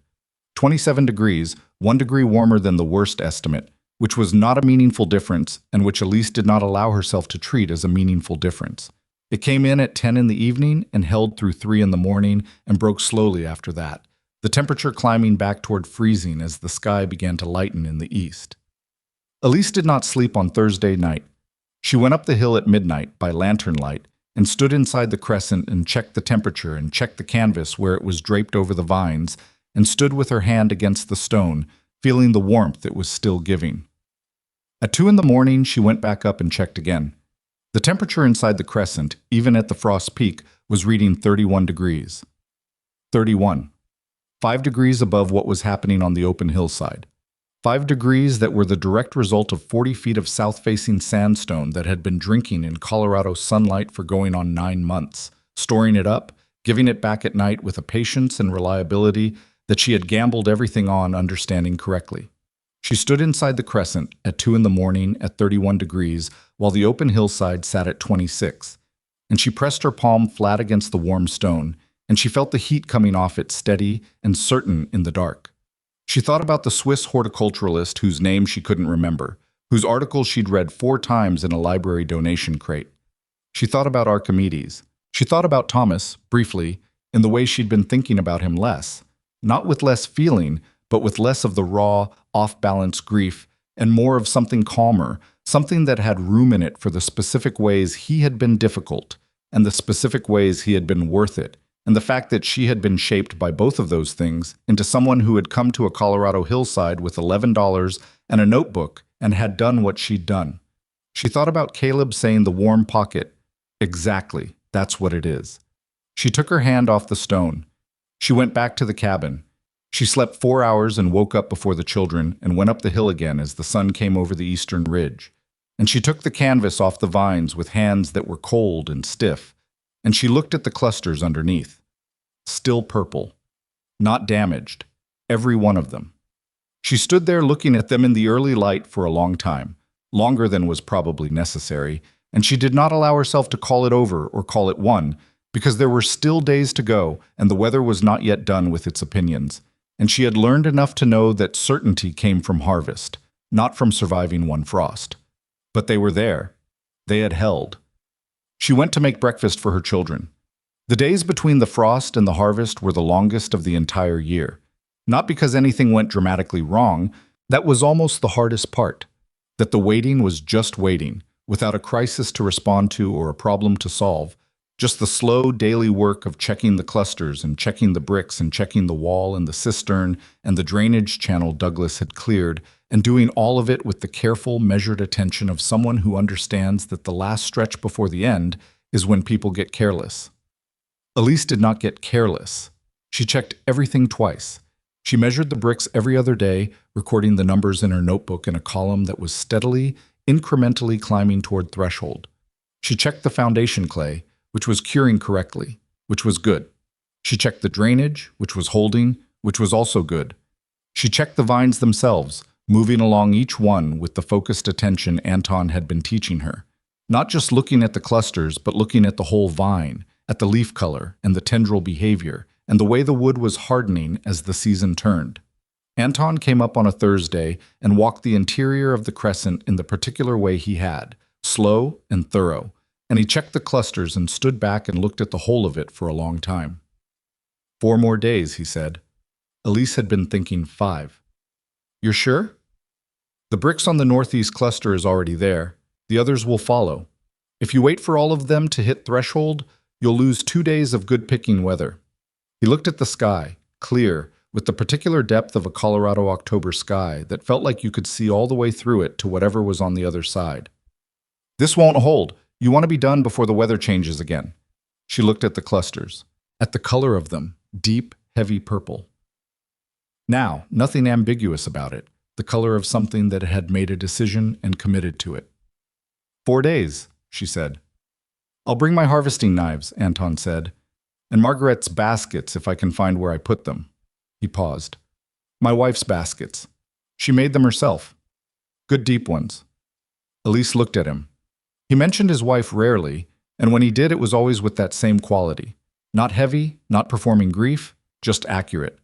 She had made good baskets. That was a fact worth noting. Thank you, Elise said. Stop, he said. You know how I feel about that. She told Caleb that night. Not the harvest date. She'd been telling Caleb everything, every number and decision and setback, for months, in the same way she'd have told an adult partner if she'd had one. She told him about the 4-day estimate, and about what would be required, and about how many people she thought she would need.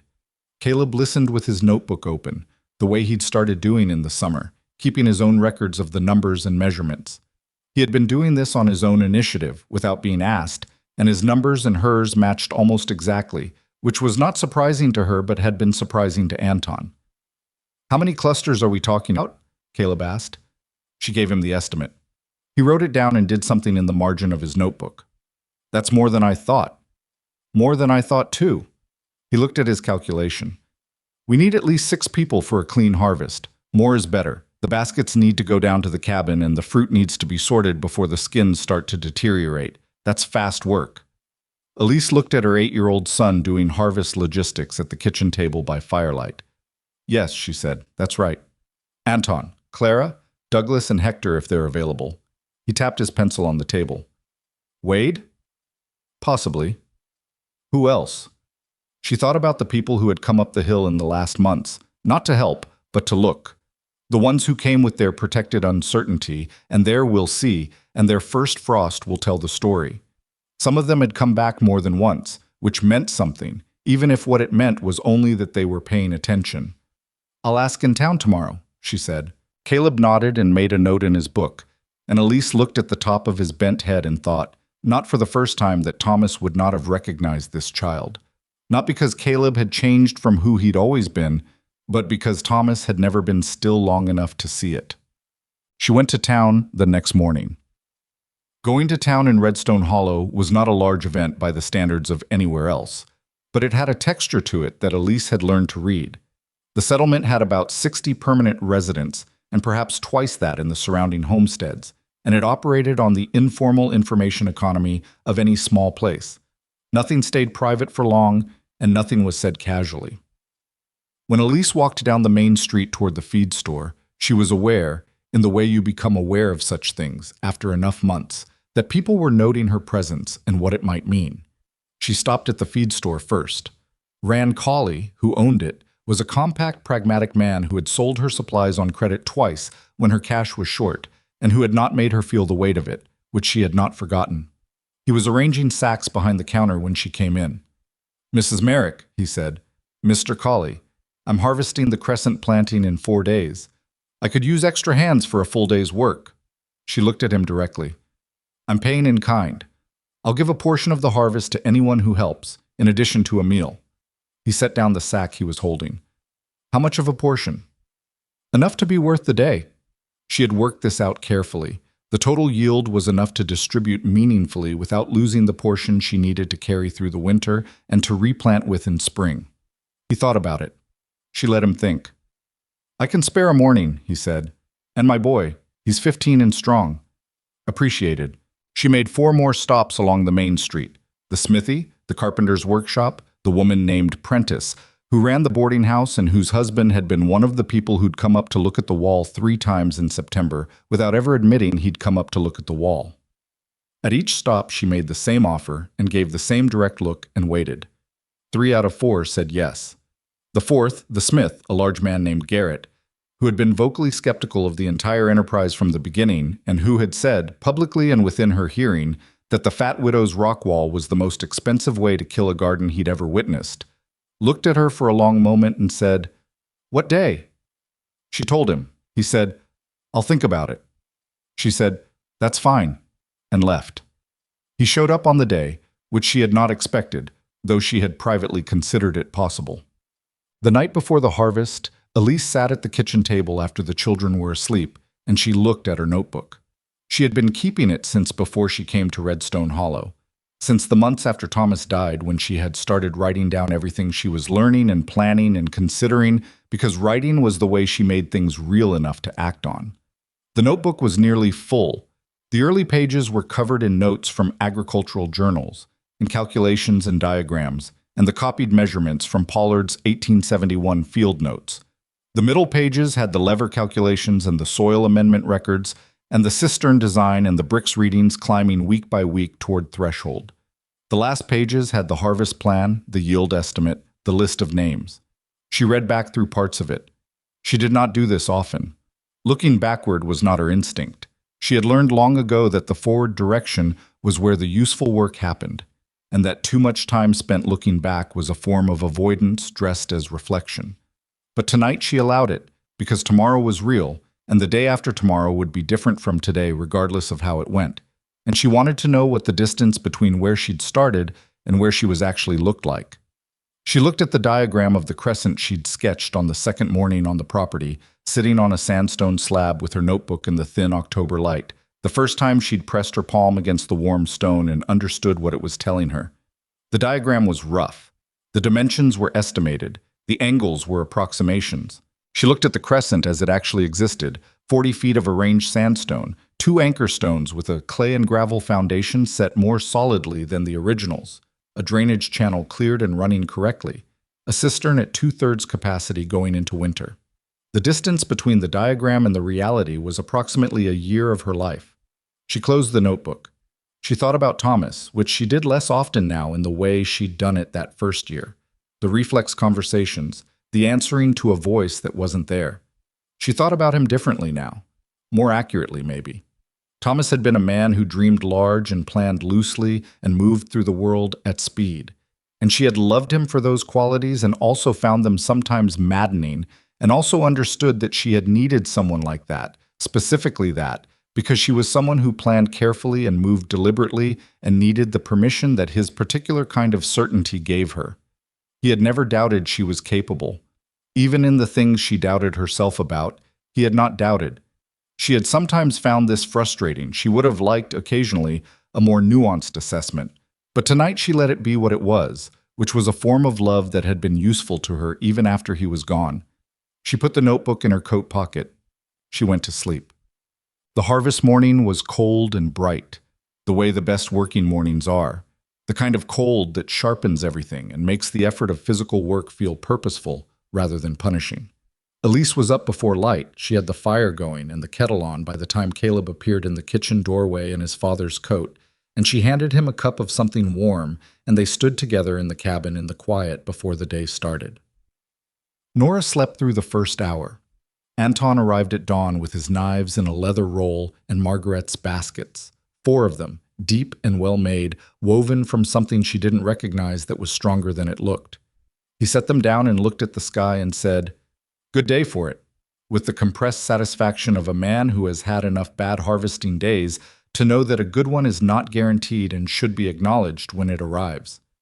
Clara came next, with Wood and Hector and Douglas. Douglas had a harvesting knife of his own, which he produced without comment and began sharpening with a stone he'd brought in his coat pocket. Wade looked at the crescent in the early light and did not say anything for a moment, and then he said, "You want the basket staged lower, so you're not carrying the full weight back up the slope?" He was right. Yes, against the eastern wall about 10 feet down from the opening.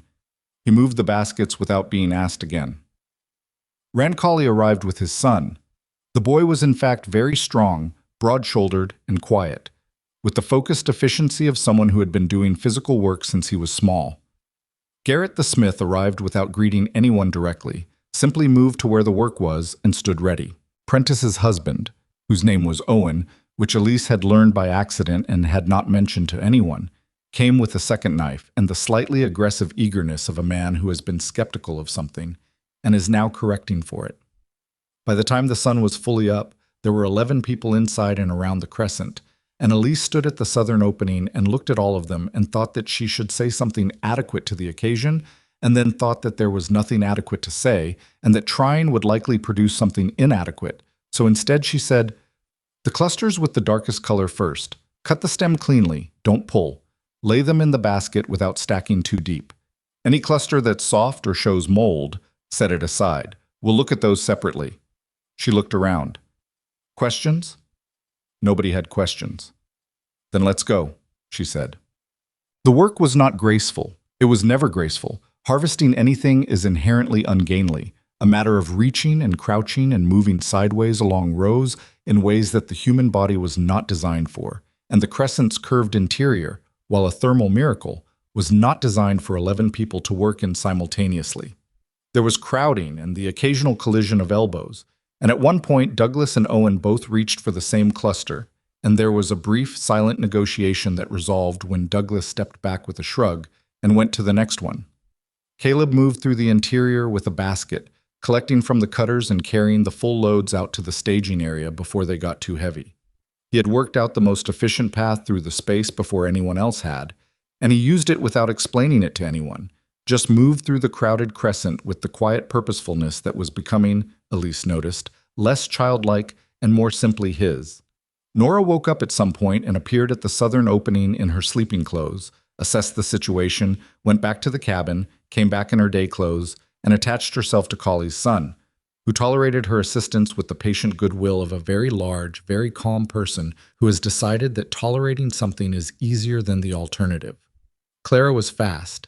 She moved along the vine section near the south wall with a focused efficiency that suggested this was not, in fact, so different from work she'd done before, and she was consistently 3 steps ahead of where Elise expected her to be. When Elise caught her eye once across the crescent, Clara raised her eyebrows in an expression that meant something like, "Well, then," and Elise almost laughed. Wade worked steadily and without comment. Garrett worked the same way, competent, unhurried, the kind of worker who does not produce visible effort but produces visible results. Anton moved slowest, not because he was old, though he was old, but because he was checking. He was cutting and also looking, assessing each cluster before it went into the basket, occasionally setting one aside with a brief word of explanation to whoever was nearest him. He was the quality control, which was the right role for him, and which he had assumed without anyone suggesting it. At one point, he held up a cluster to the light and turned it slowly. Elise came over. "This one's not quite there," he said. "See the color on the north-facing berries? 2 more days would have been right for this one." She looked. He was correct. Is it usable? Yes, just. He set it in the separate basket. Different. She nodded and went back to work. The sun moved across the sky. The baskets filled. Caleb made trip after trip to the staging area and came back for more, and the number of full baskets below the crescent grew in a way that Elise kept a careful eye on without letting herself get ahead of the numbers. Around midday, Clara produced food from somewhere, bread and cold meat and dried apple slices and a canteen of cider that got passed around without ceremony, and they ate standing up or sitting on flat stones the way they'd eaten the evening after the anchor stone repair, and the conversation was loose and practical and good. Owen said, "This is more than I expected."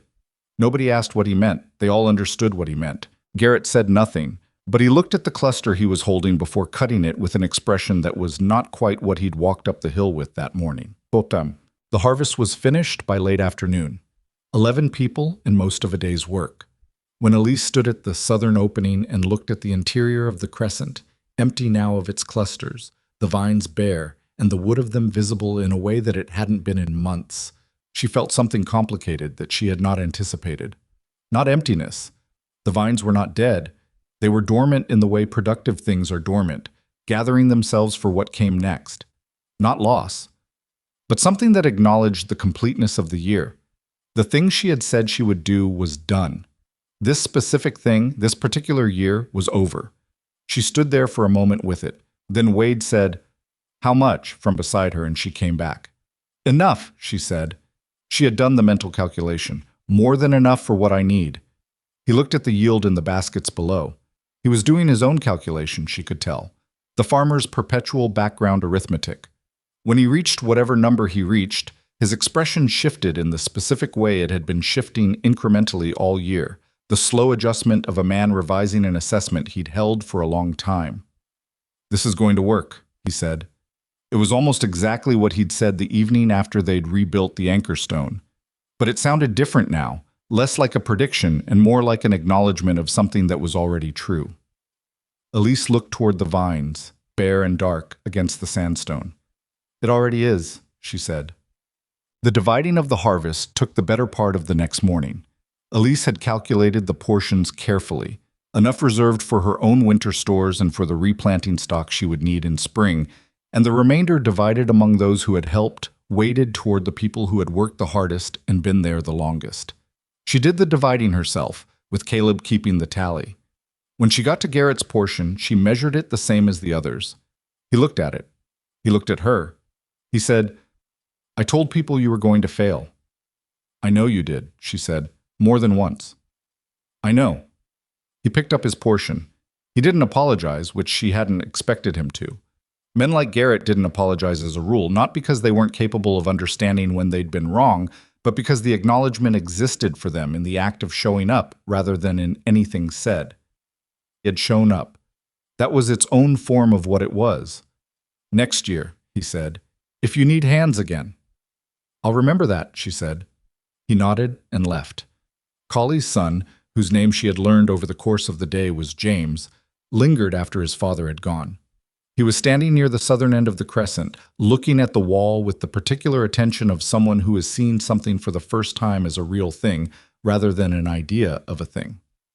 "How did you know it would work?" he asked. Elise was wrapping the last of the reserved clusters in cloth for storage. She thought about the honest answer, which was complicated. "I didn't," she said. "I knew it was the right kind of idea. Whether it would work in this specific place with this specific soil and these specific stones," she shook her head. "You can't know that until you try it." He thought about this. "Then why did you try?" "Because the alternative was not trying," she said. "And I've never been able to make that work for me." He thought about that too, in the way young people think about things that are true. Slowly, a little uncomfortable with it, feeling the weight of it before deciding what to do with it. "Okay," he said finally. "Okay," Elise agreed.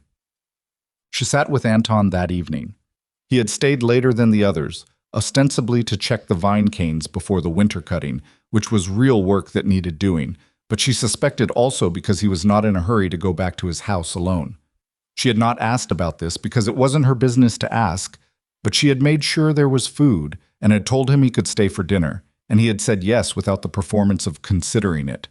They sat at the kitchen table after the children were in bed, with the remaining cider and some of the dried apple and the comfortable quiet of two people who have spent a year working on the same problem. "What are you going to do with the reserved stock?" he asked. "Store it carefully. Use it through winter." She paused. "Some of it I want to try pressing, see what the juice is." He looked at her. "You're thinking about wine." "I'm thinking about what the fruit is capable of." She wrapped her hands around her cup. "Which might be wine, which might be something else, which might be nothing I've thought of yet." He was quiet for a moment. "There's a small press in my barn. My wife used it for cider apples mostly. You could use it." "I'd like that." He nodded. He looked at the table, at the rings left by the cups, and she could see him thinking about something that was not the press or the harvest. "My wife would have liked you," he said finally. Elise looked at him. "She was particular about people," he said. "She didn't like most of them, not really, though she was good to them, but she liked people who were serious about things, who paid attention." He looked up. She would have wanted to see the crescent. Elise thought about a woman she'd never met, who had made good baskets and pressed cider apples and been particular about people. She thought about all the women she'd never met who had done serious things in serious places and left marks on the world that were mostly invisible now. "Tell me about her sometime," she said. He looked briefly surprised, not at the request itself, but at the specificity of it. The sometime. Not now, not as an obligation, but as an actual offer of future time and attention. "Yes," he said. "I will." October became November, and the cold came in properly. The warm pocket, without its canopy of leaves, was different, open to the sky, the sandstone dark with moisture, the vine canes cut back to the wood and tied against the stone surface. The crescent still held a few degrees above the open hillside on clear nights, which was less than in summer but still real. Elise walked the interior regularly, checking the anchor stones, checking the drainage, checking the state of the clay foundation. It was holding. Everything was holding. She planted garlic in the interior in November, a practical decision, garlic being one of the things that benefited from the extended warmth and that she needed regardless of any larger ambitions about the space. And the planting felt right, felt like the right use of the protected ground even in the off-season. Nora helped. Nora always helped with the planting, having developed a strong opinion about which holes were big enough and which were not. An opinion she expressed freely to anyone within range. Caleb spent the late fall mornings working on a diagram. Elise noticed it first as a collection of papers on his side of the table, covered in measurements and calculations, and she did not ask about it because she had learned to let him work things out before presenting them, which was a courtesy she tried to extend because she would have wanted it extended to her. He showed her on a Wednesday.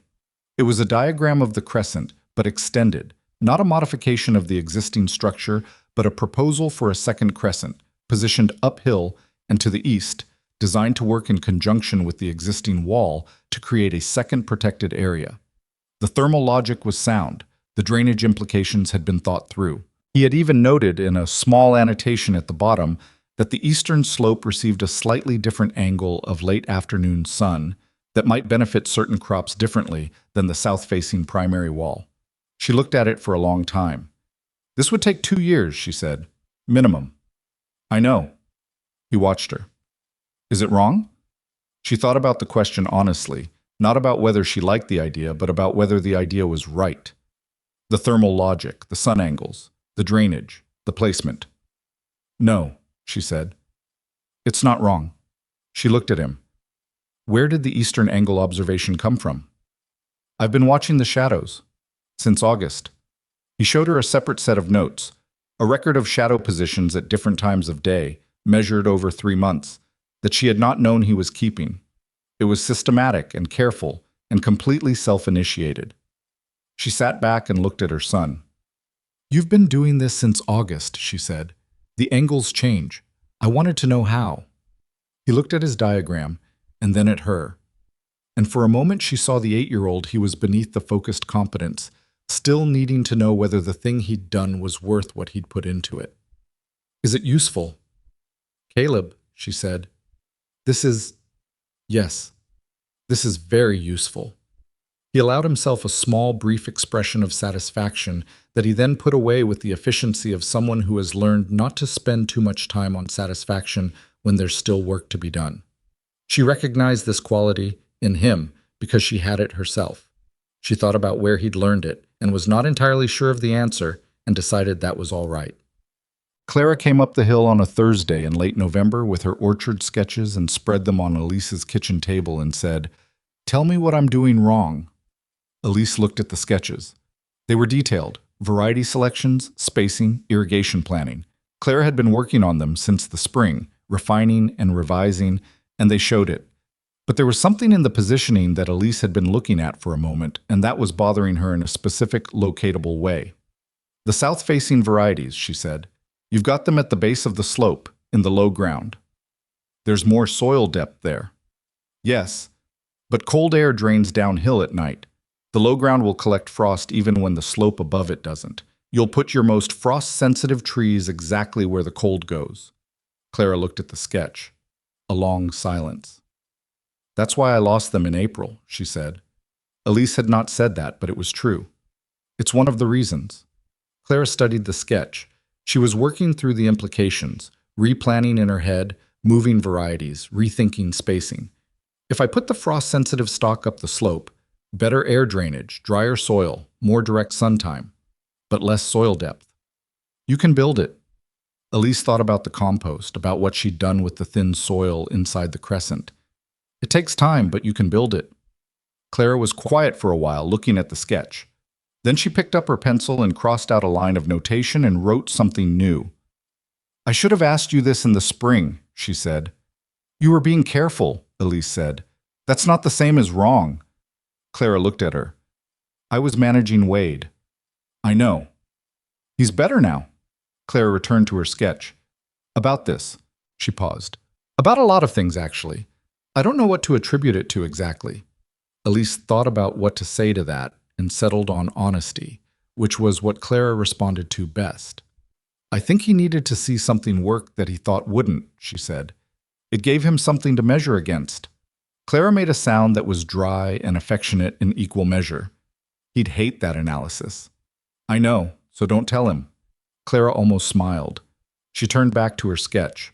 They worked at the table for 2 hours, Clara revising the orchard plan, Elise providing input when asked, and otherwise reading through the second agricultural journal Anton had lent her, a German text with difficult diagrams that she was working through slowly with a dictionary and considerable determination.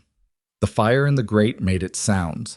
Outside, the Colorado November made its own sounds, and the crescent up on the hill held what warmth remained in the stone and gave it to the garlic bulbs pushing down into the cold ground.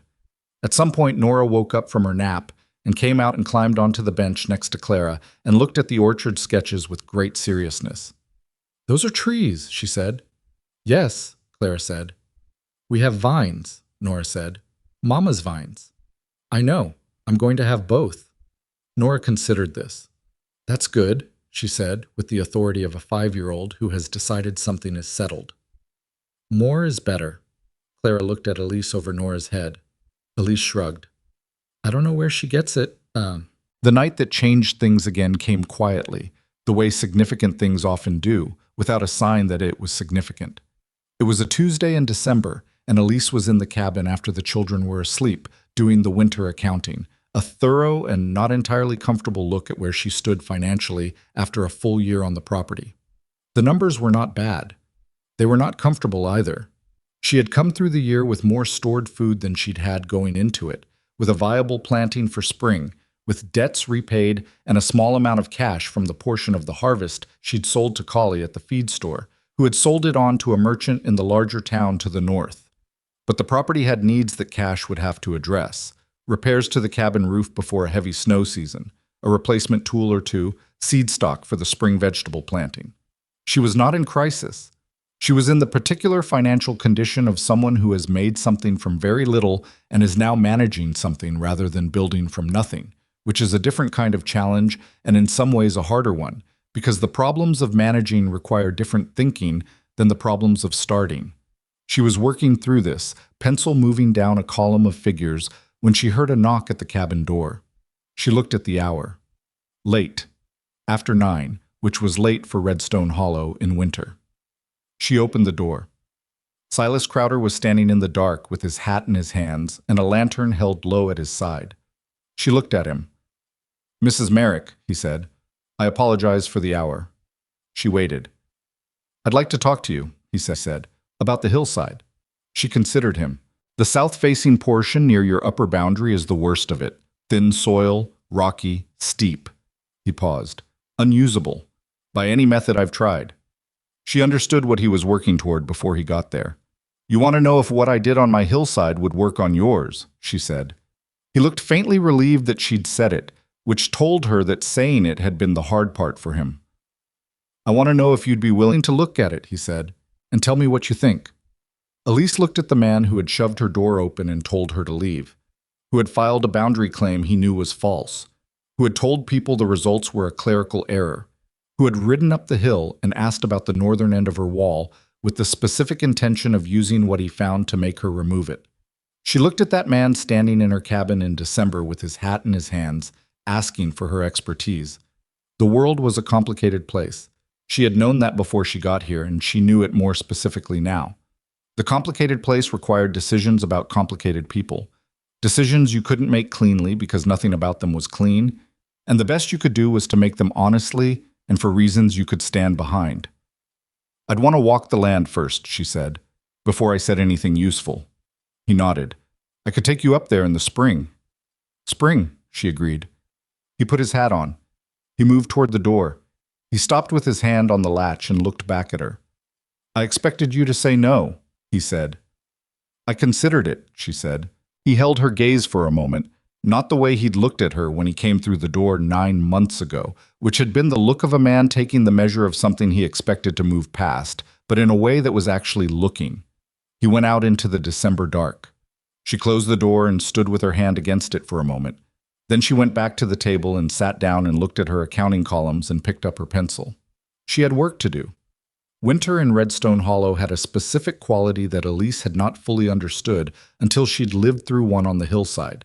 Not the cold itself, which she had expected, but the stillness of it.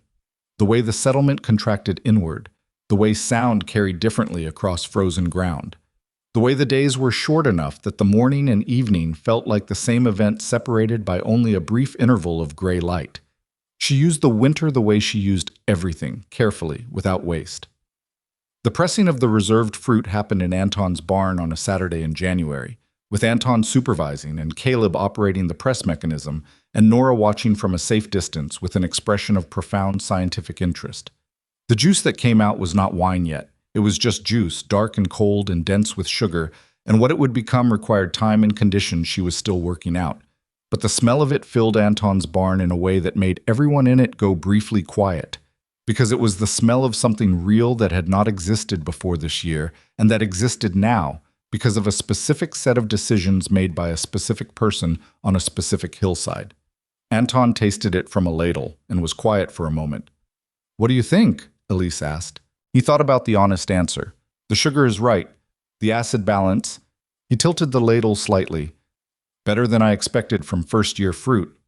"Is that a yes?" "It's a this has potential," he said, which in my experience is more useful than a yes. She wrote it down.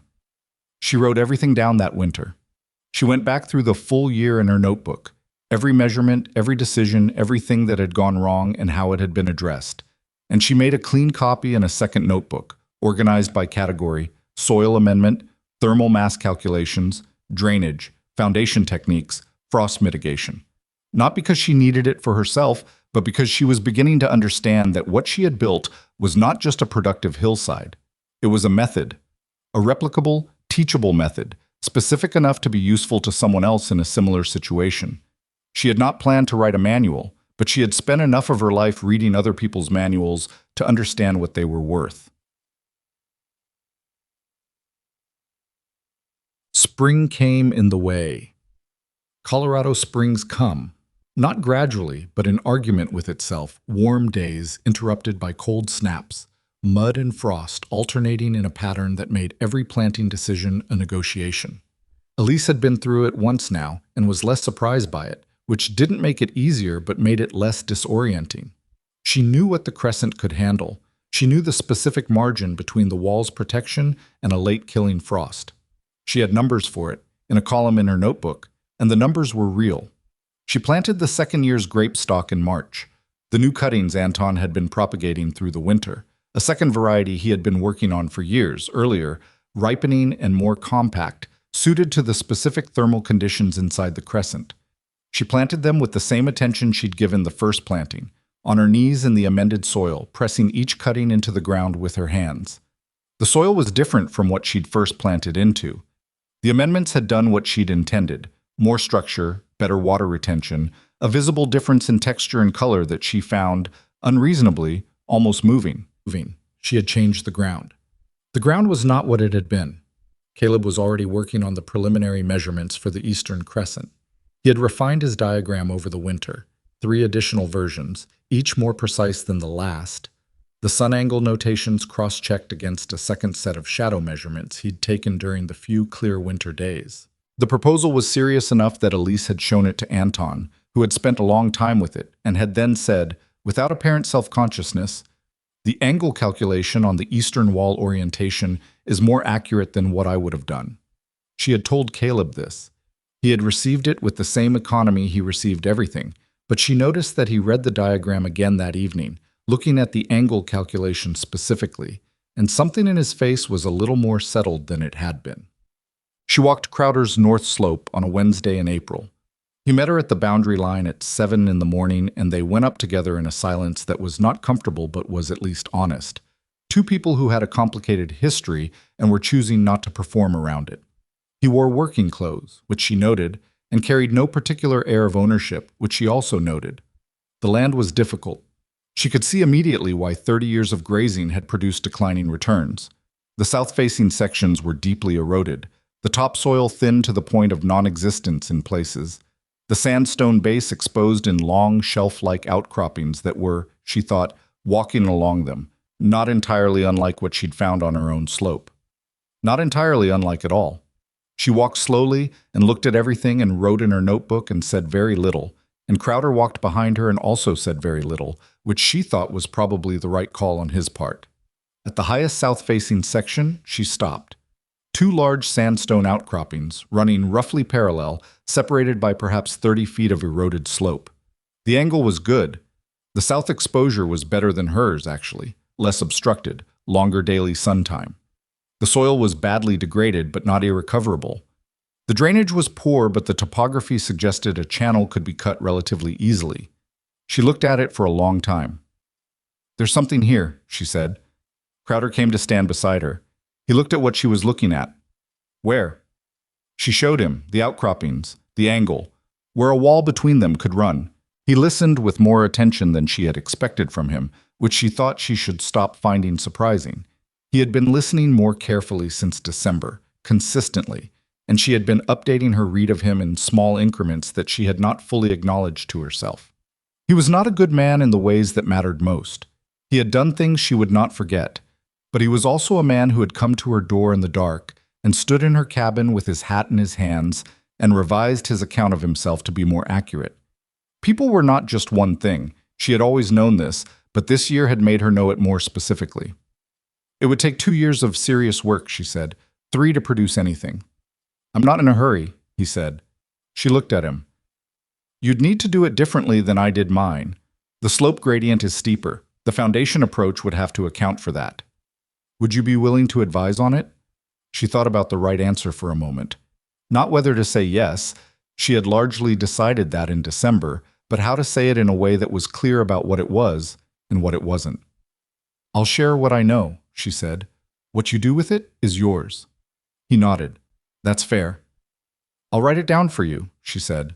"The methods. What worked, what didn't, what I'd do differently."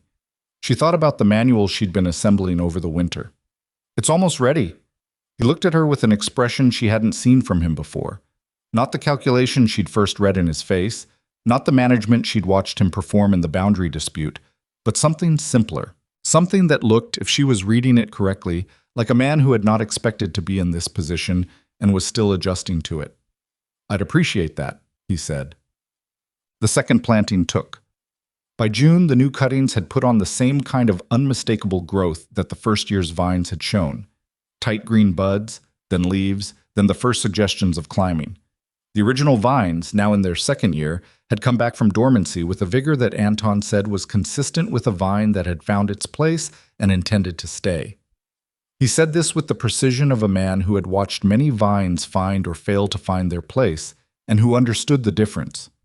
Clara's orchard went in that spring too, replanned according to the lessons of the crescent, the frost-sensitive varieties positioned on the slope where cold air drained away from them, rather than pooling around their roots. The soil built up in the planting areas the same way Elise had built it inside the crescent, with compost and amendment and patience. Clara did the work herself, with occasional help from Douglas and from Elise when she could spare the time. She planted with the focus of someone who has lost something once and intends to understand why before planting again, and Elise respected this because it was exactly what she would have done. On the day Clara put in the last tree, a late ripening variety she'd been hunting down through correspondence with a nursery in the eastern part of the territory, she called up the hill to Elise. "Last one," she said. Elise came down and looked at the newly planted tree. Small, bare, a stick in amended soil on a slope that had held nothing but frost-killed stumps when she'd first arrived. "It looks like nothing," Clara said. "Yes," Elise agreed. "That's how it starts." Clara looked at her own hands, calloused now in specific places they hadn't been before, the evidence of the kind of work that changes a person's hands, whether they intend it to or not. "I lost the first orchard because I didn't understand why the frost was worse there than elsewhere," she said. "I thought it was just bad luck. Most people do." It wasn't, though. She looked at the row of small trees on the slope above her. It was a drainage problem. "Yes." "The luck story is easier," Clara said. "It lets you off the hook."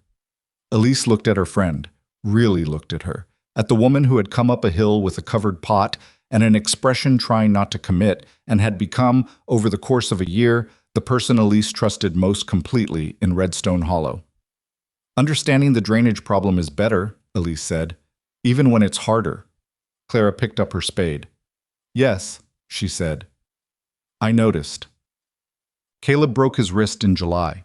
Not doing anything dramatic, he tripped on a loose stone on the path below the crescent and went down hard on his outstretched hand, and the sound and the angle of it told Elise immediately what had happened, in the specific way a parent always knows before the assessment confirms it. She had him to the settlement's doctor within the hour, and the doctor, a small, efficient woman named Hale, who had set more frontier bones than she liked to count, said it cleanly and said 6 weeks and no lever work. Caleb accepted this with the same composure he accepted most things, which did not mean he was not upset about it. He was upset about it. She could tell by the careful neutrality of his expression when they told him, which was the expression he used to control the emotions he'd decided it was not useful to show. She sat with him at the kitchen table that evening, his splinted wrist on a folded cloth, and she said, "Tell me what you're thinking." He looked at his wrist. "I was supposed to start the Eastern measurements next week. The measurements will wait. The weather won't." "Caleb." She waited until he looked at her. "The Eastern Crescent is not happening this summer regardless. The groundwork for it starts this fall at the earliest and builds through the winter. 6 weeks makes no difference to that timeline." He thought about this. He was working out whether it was true or whether she was telling him what he needed to hear, because he was the kind of child who needed to know the difference. "That's actually true?" he said. "Look at the diagram," she said. "Count the preliminary steps before any physical work begins. Tell me which of them requires you to be mobile in July." He thought about it. "None of them," he said. "None of them," she agreed. He was quiet for a moment. "I can still do the sun angle calculations from here." "Yes, you can do the sun angle calculations from here." He nodded and reached carefully for his notebook with his good hand and opened it to the Eastern Crescent plans. And Elise watched her 9-year-old son, he had turned 9 in June, redirect himself without ceremony from what he couldn't do to what he could, and she felt the particular complicated pride of watching someone you love be genuinely themselves. He had learned this from her. She had learned it from necessity. She wasn't sure the distinction mattered. The second harvest was larger than the first. Not dramatically larger. Anton had explained that second-year vines were still establishing, and that the real productive years were 3, 4, 5 forward, but meaningfully larger, enough that Elise's winter accounting looked different from the previous years in ways that were not just incremental. She was not comfortable. She was not secure in any absolute sense. The roof still needed work, and the seed stock for next spring represented a real outlay, and the second crescent was a project that would require resources she didn't fully have yet. But she was building something, genuinely building it, in the specific sense that each year's foundation was more solid than the last year's, which was different from surviving, which was what the first year had been. The harvest day had more people than the first one.